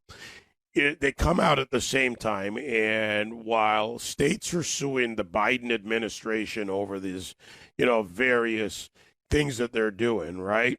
The GOP's attacking the Biden administration on his tax shelter hypocrisy. Exactly what happened in 2017, 18, and 19. Joe Biden and Jill Biden, put $13 million in income through two S corps Celtic Capri Corporation and Giacoppa Corporation. They did it to avoid paying taxes, which, by the way, as they tell you, corporations help fund Medicare and the Affordable Care Act, better known as, Obamacare, right? That's not illegal, but it goes back to my point about the tax code. And by the way, I don't want to increase taxes. Increasing taxes on corporations, well, let's just say it's economically a stupid, bad, and proven stupid idea. It gets passed through. In some manner, you pay the price. Corporations are people or affect people in some way. So the hypocrisy is they use the very system they vilify to make a point, and they hope that you just don't understand. You're too stupid to understand that, hey, Biden's smarter than you, and he's allowed to be a hypocrite and put $13 million in income through 2 S-corps while you struggling to survive and build your little business or whatever. You don't get to be the Bidens. They don't care. They just don't care. 866-95-PATRIOT, lightning round. Who do we have here? Joe, North Carolina. Go ahead. Hey, David. Listen, a previous caller said the reason why Trump didn't get anything done on infrastructure, and I voted for Trump in 2016 and voted for him in 2020, but I didn't vote for Paul Ryan in 2016, which Trump he never drained what he was supposed to drain, and I also didn't vote for Jared and Ivanka, and I think there's a lot of things that Trump wanted to get done. I love a lot of his ideas. That's why I voted for him, but again, I hope that someone else runs outside of Trump, which I'm pretty sure they will, because if to me, he left all the swamp in there to run the show. And listen, I don't want anything to do with Jared and Ivanka. They're the reason why I don't think he won in 2020. I don't think it was necessarily voter fraud, but I just think we need someone in there that can focus. A conservative, we've got one out there, but I don't want another term of the swamp rats and Jared and Ivanka running this government again. Thanks. Well, since we're in the lightning round, Joe, I'm going to give you my defense of swamps. You're going to hear a lot more. I was talking about this over the weekend with a couple people. It's not a swamp. Swamp is an ecosystem. It matters to the planet, to watersheds. It grows. Yeah, it's not always pretty, but it's an efficient ecosystem. It's a cesspool. D.C. is a cesspool. I saw signs out in Western PA, drain the swamp. No, change it. Drain the cesspool. It stinks. Nobody wants to stay in it, except for the politicians who are apparently and the bureaucrats and the people that feed off of it, that get used to the smell, and nothing grows there. All right? So let's stop draining the swamp and drain the cesspool. I just want to throw that out there on my own behalf. Robert, California, lightning round. Go ahead. Hi, David. Thank you for taking my call. I've been a contractor and been in the labor business and residential remodel for over 20 years in Northern California. Illegal immigration has driven down labor for years. 40 years. And the fact that a guy can't hire 10 people, thank God he's got that amount of business. Why doesn't he hire 5 people at a living wage, and he'll have plenty of candidates? Thank you. Well, I don't know what his wage is, so I can't address that. But I'll tell you that in certain industries, the wages are there. The people are offering the wages. And I'll speak to some of the things I know about. I don't know every little aspect of it. But certainly in the construction industry, the builders world, they're looking for the people. Now, there are a variety of reasons. Yeah, you've got the suppression of wages. You bring up a very good point there with illegal labor.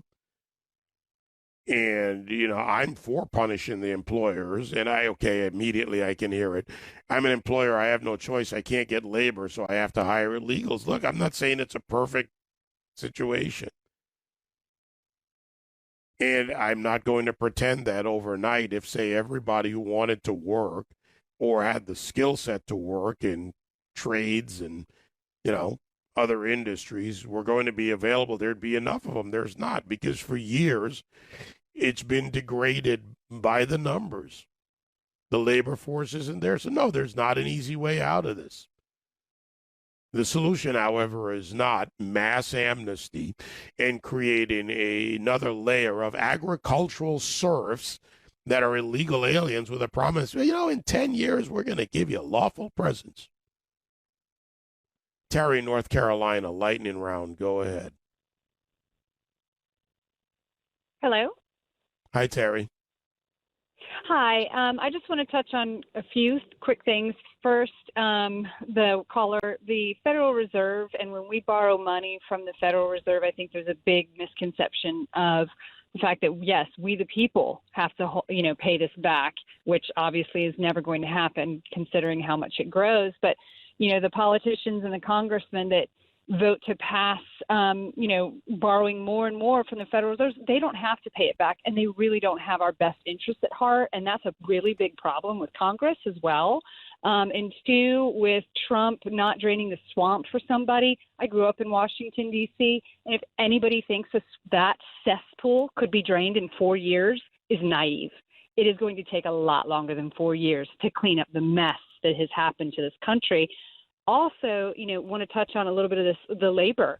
Slave labor never ended. They just got much more creative and cunning with how to use this. And I think if people took this time to really research history and look at, the Bolshevik revolution and how these countries fell to communism, we would know exactly where we are in the cycle of history right now, and that would better arm us with how to deal with it.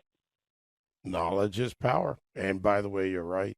You've got to look at where you are relative to not only what happened, but to your time and milieu, to your circumstance, and apply it rather than fall into the false narrative like they push of, it'll work this time.